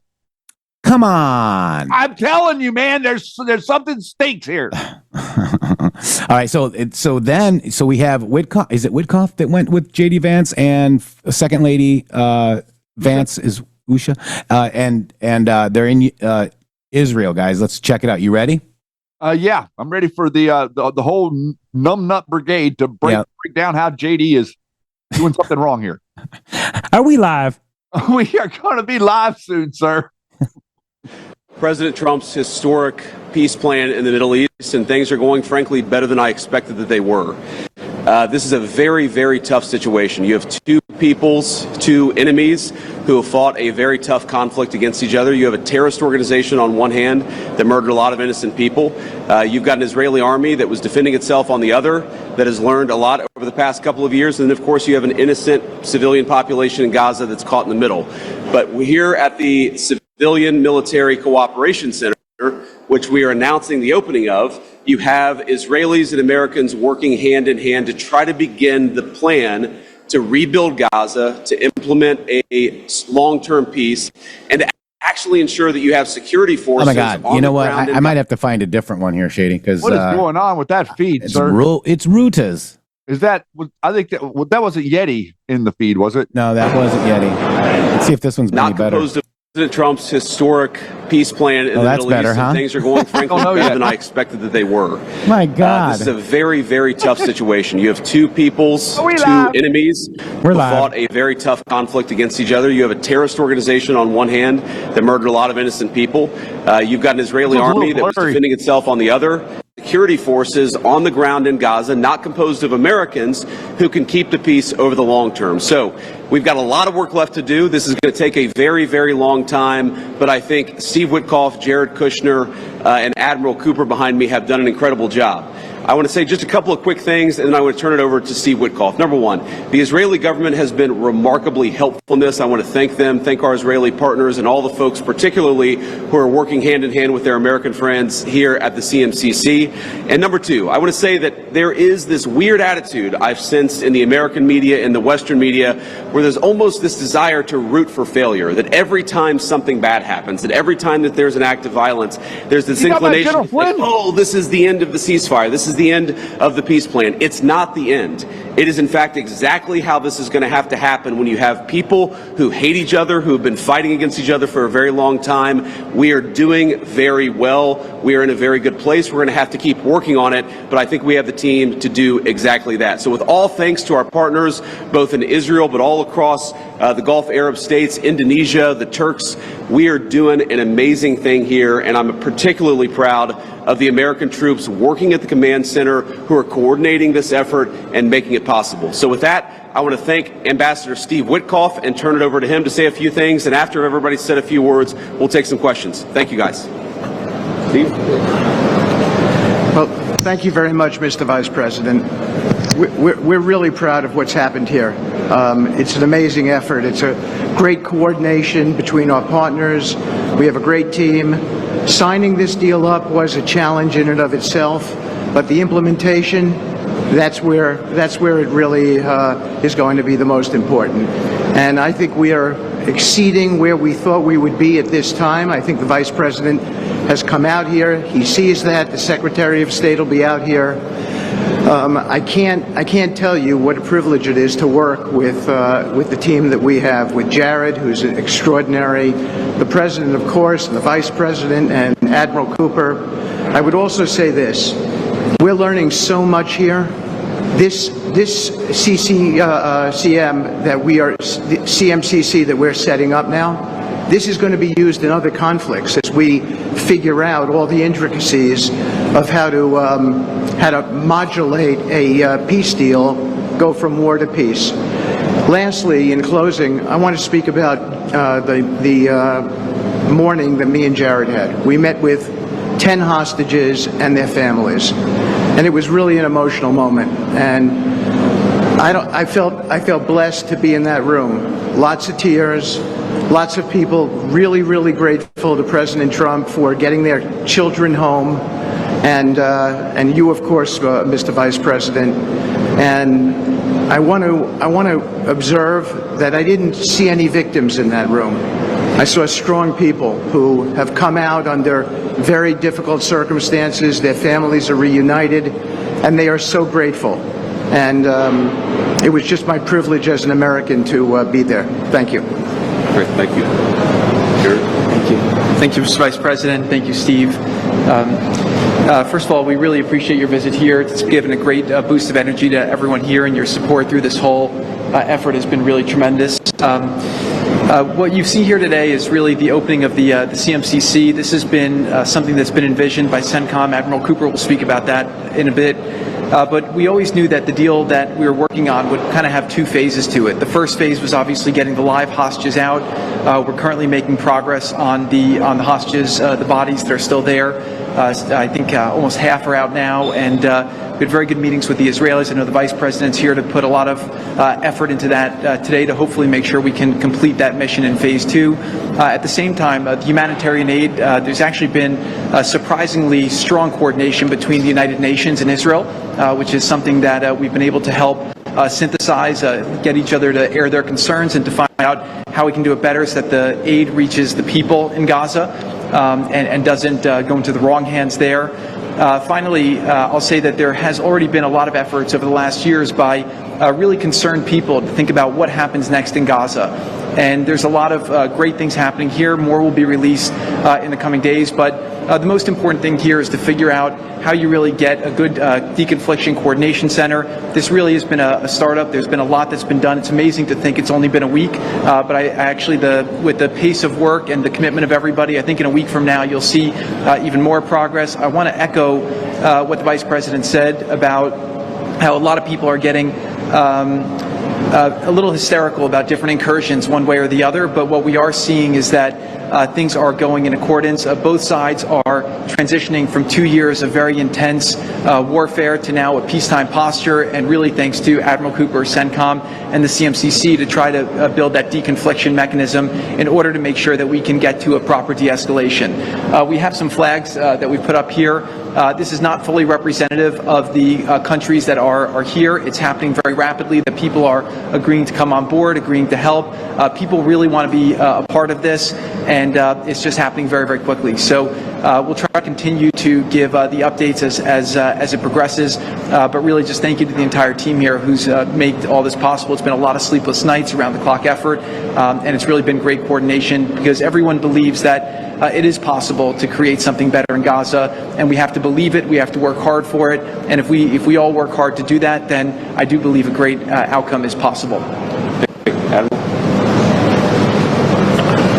Well, Mr. Vice President, thank you for joining us here today at the CMCC. Consistent with our Commander-in-Chief's direction, this facility will be the hub for the delivery of everything that goes into Gaza as we look to the future, delivering on the Commander-in-Chief's commitments. 200 of America's sons and daughters who wear the cloth of the nation have stepped up and are serving here. I just couldn't be prouder, and I know that you are as well. Thank you so much. Great.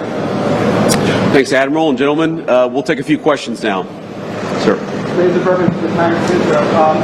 wanted to ask about the Turkish role. It's very concerning for Israelis. Turkey obviously has been a supporter of Hamas. What role will they have, and will they have troops that will be on the ground here or in the Gaza Strip? Thank you.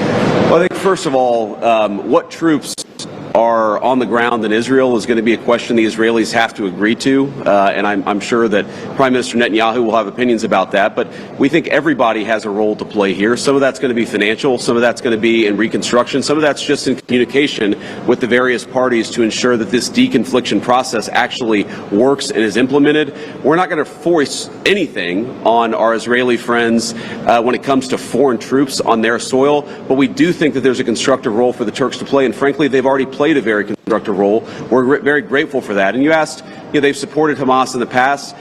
No one who is a party to this conflict can look in the past and not point at something that they don't like or that they disagree with. Everybody who's been involved in this conflict can point at one other person. One of these flags can point at another flag and say, we hate that person for various reasons. The way that we're going to get to peace is to focus on the future, which is what the President of the United States has asked us to do. And we think everybody here is very willing to do that and is very eager to engage in that effort. Ma'am. Yes, the ceasefire deal took months to negotiate. What do you think the likelihood is that it will last long term? If you had to put a number on it, a percentage. Well, Jared's the investor here. I'm not going to give you a percentage, but look, what we've seen the past week gives me great optimism the ceasefire is going to hold. And if we get from where we were a week ago to a long-term durable peace between Israel and Gaza, there are going to be hills and valleys. There are going to be moments where it looks like things aren't going particularly well. But given that, and given the history of conflict, I think that everybody should be proud of where we are today.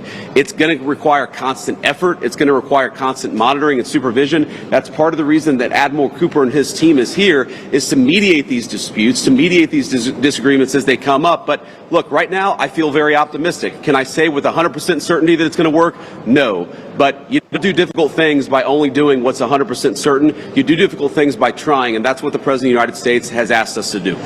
Sir. Mr. President, Suleiman Masoud from Cannes. First of all, thank you for brokering the ceasefire deal.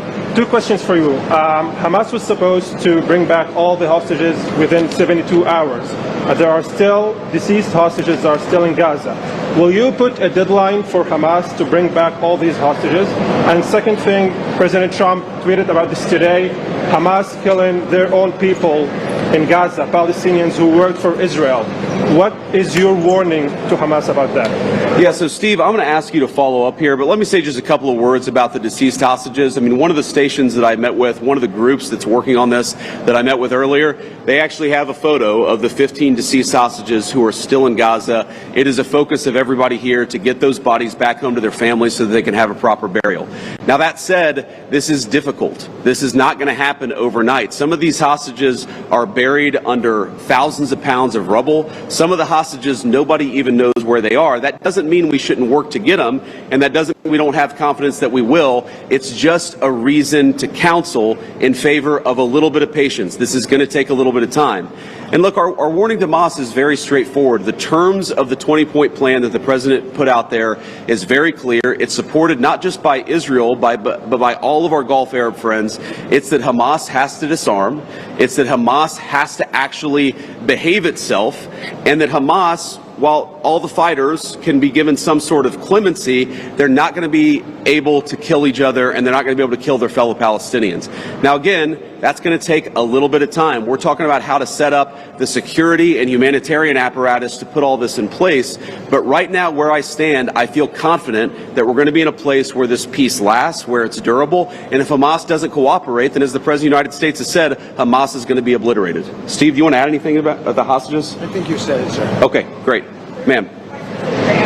Chambers from USA Today. Just to follow up on what you were just saying, how much time does Hamas have to lay down its arms before the United States either takes dramatic action or authorizes its allies to do so?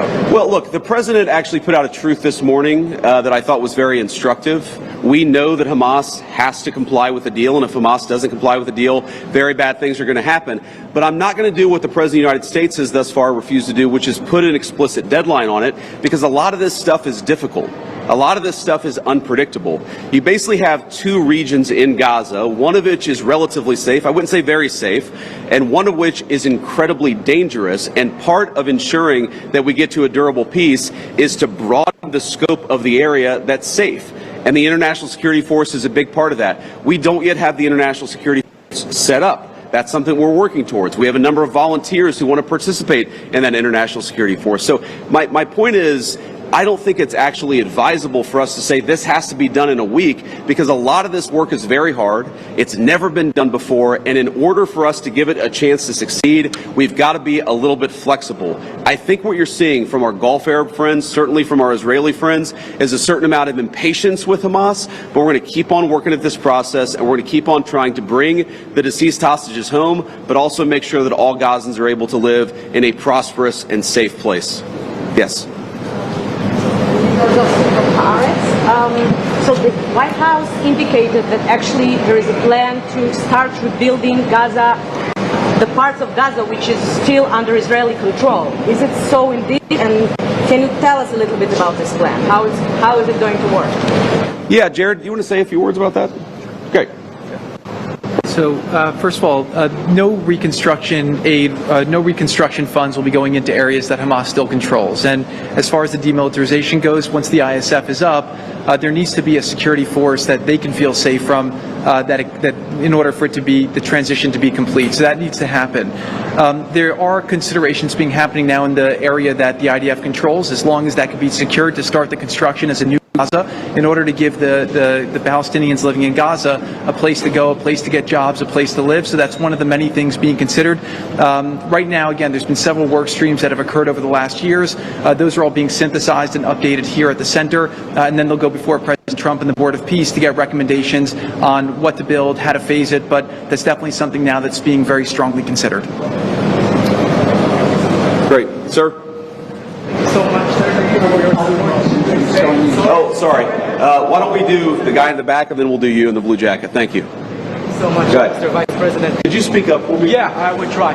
So thank you so much, Mr. Vice President. And my question is, from the level of cooperation that you just saw today here in this place, how you see the, let's say, future of normalization in Israel in the region, if you see like a cooperation, growing cooperation between Israel and other Gulf states that we don't see from the outside? Yeah, well, you know, I think Steve put it best, which is that this model, I think, could serve for a foundation for normalization, not just in the Middle East, but across the world. Because what we're taking, again, is a long-term, protracted conflict with two enemies who really don't like each other, and we're actually creating a model that can lead towards sustainable peace. Now, we know that a lot of our Gulf Arab friends would like to have normalized relations with Israel. We know that getting this peace on a sustainable pathway is sort of the critical first step of that. But look, I feel very optimistic about where we are. Knock on wood, you never know how this stuff is going to go. But given what I've seen, given the incredible talent and effort that's going in to the reconstruction of Gaza, to the long-term security of the Gazans in that territory, I feel very good about where we are. And again, if we get this right, I really do think it's going to be a domino that leads to a lot of further peace all across the region. Sir. Vice President Branson, firstly, a quick one is, did you come here because you thought Israel massively overreacted to the killing of its two soldiers?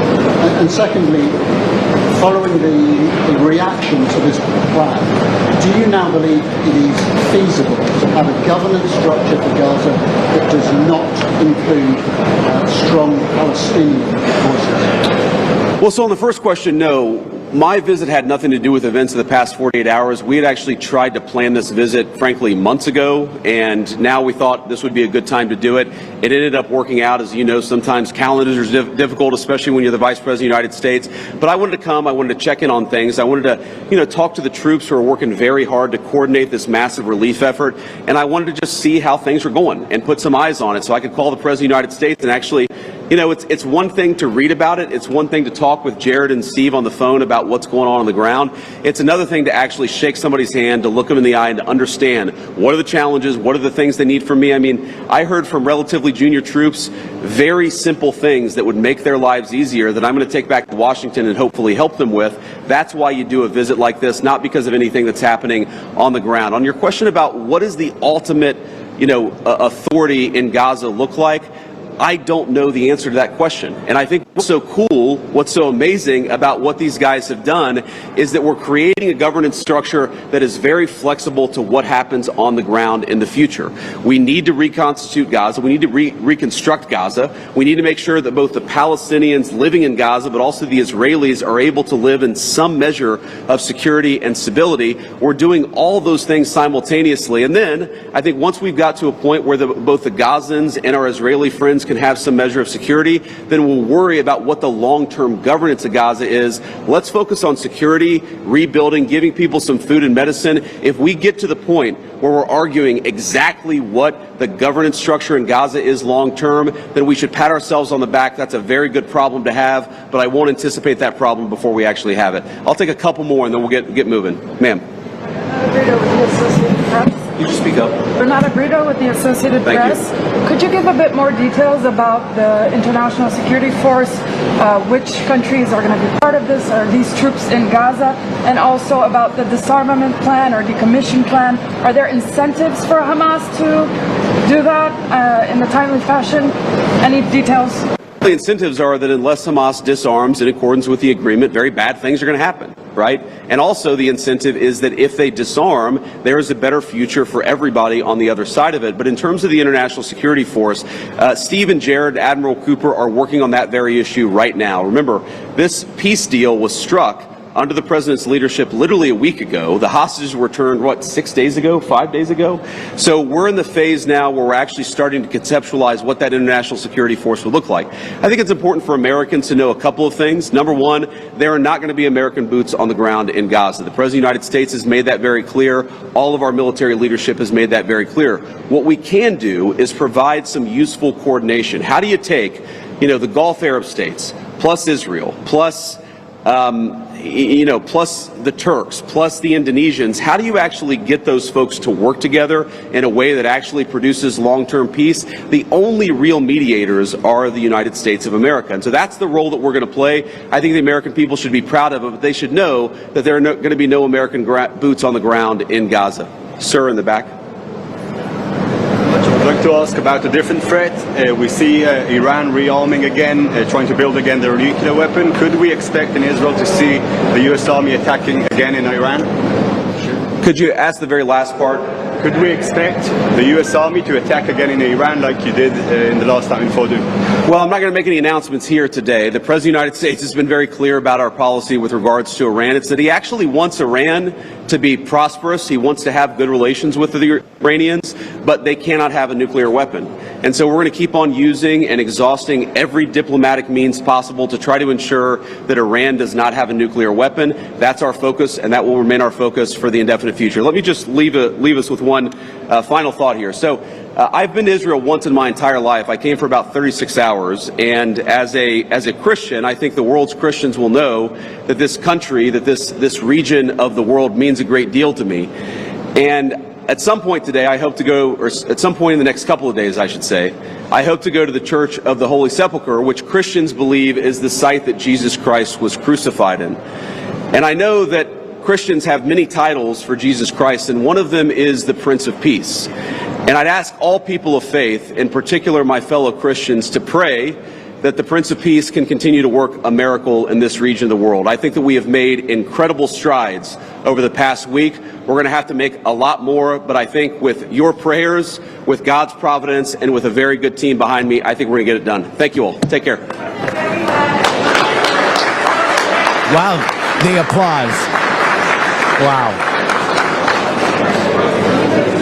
And they ask questions civilly. I mean, they raise their hand and they talk. Wow. Not used to that.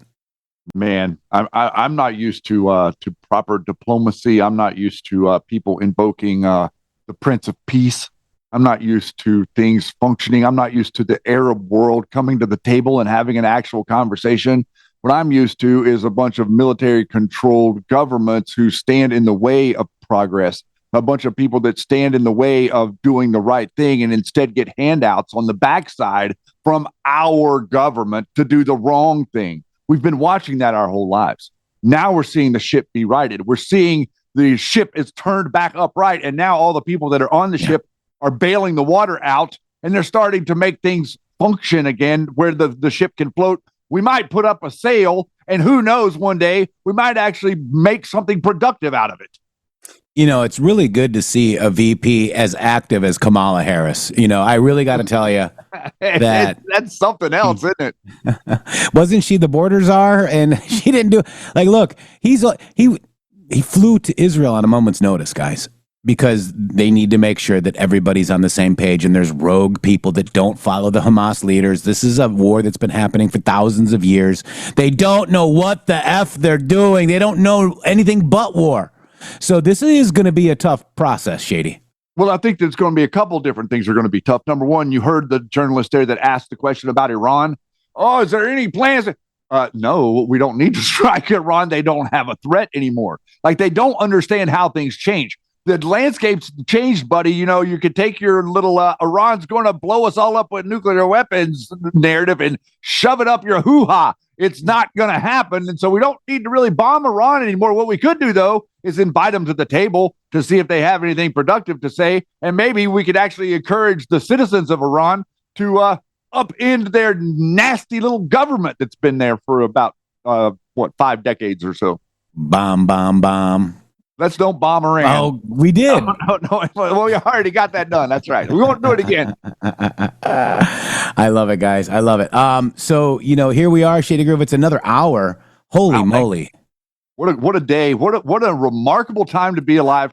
I'm just so excited to be here with each of you every day. Thank you for all the support to the channel that we can report on the good news. What you're going to notice if you happen to be new here is that we don't do doom and gloom. If we see doom and gloom, we're going to rationally explain it to you and what you possibly could do about it, as opposed to scream and yell. It's called faux outrage.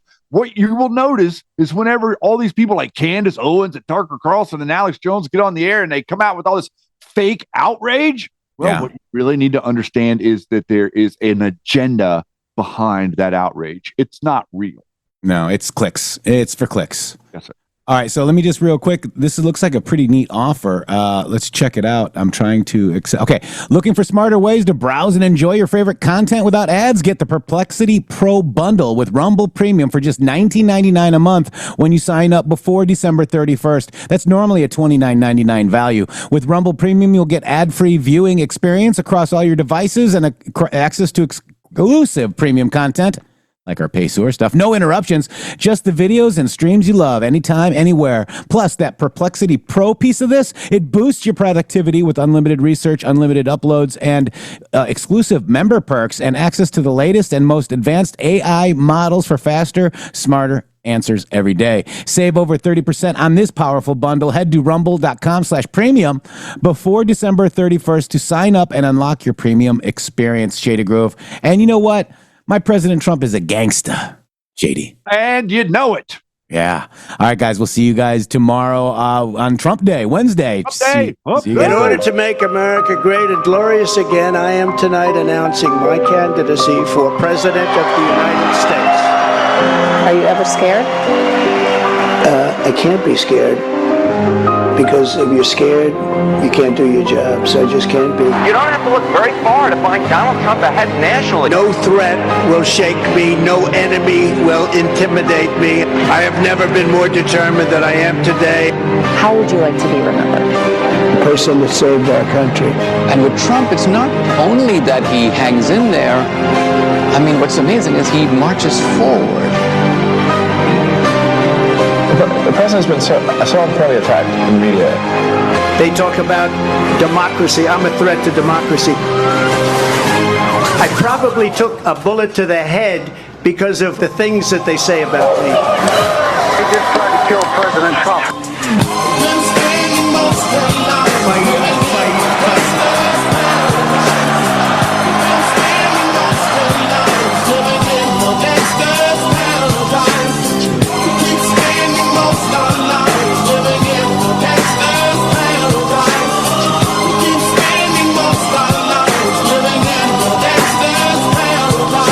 Look at the situation they got me facing. I can't live a normal life. I was raised by the street, so I gotta be down with the hood team. Too much television watching got me chasing dreams. I'm an educated fool with money on my mind. Got my 10 in my hand and a gleam in my eye. I'm a loped out gangster, set tripping banker, and my homies is down, so don't arouse my anger.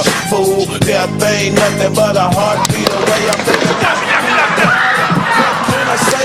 I'm 23, never will I never see 24. The way things is going, I don't know.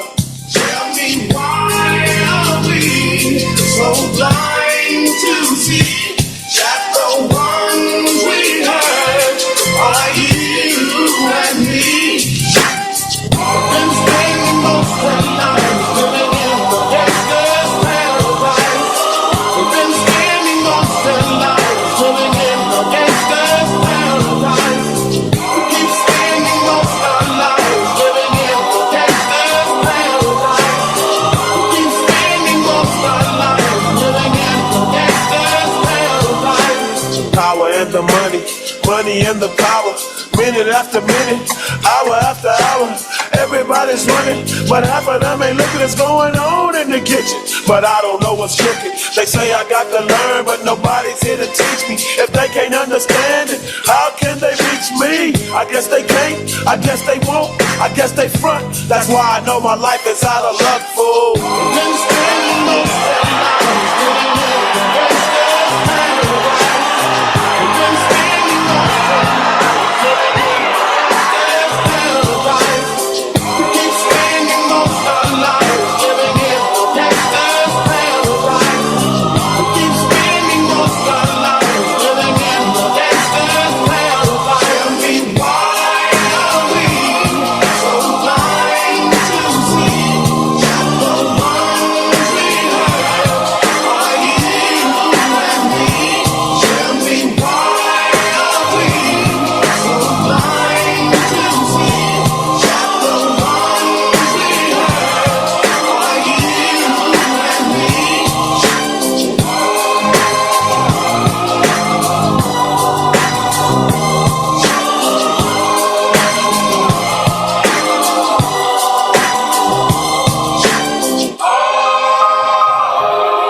I was the hunted, and now I'm the hunter.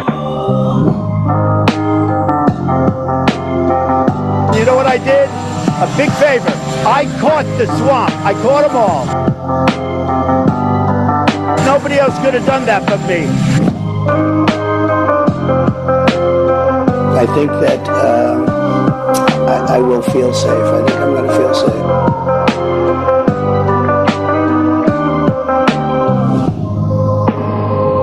That's your president right there. www.mg.show.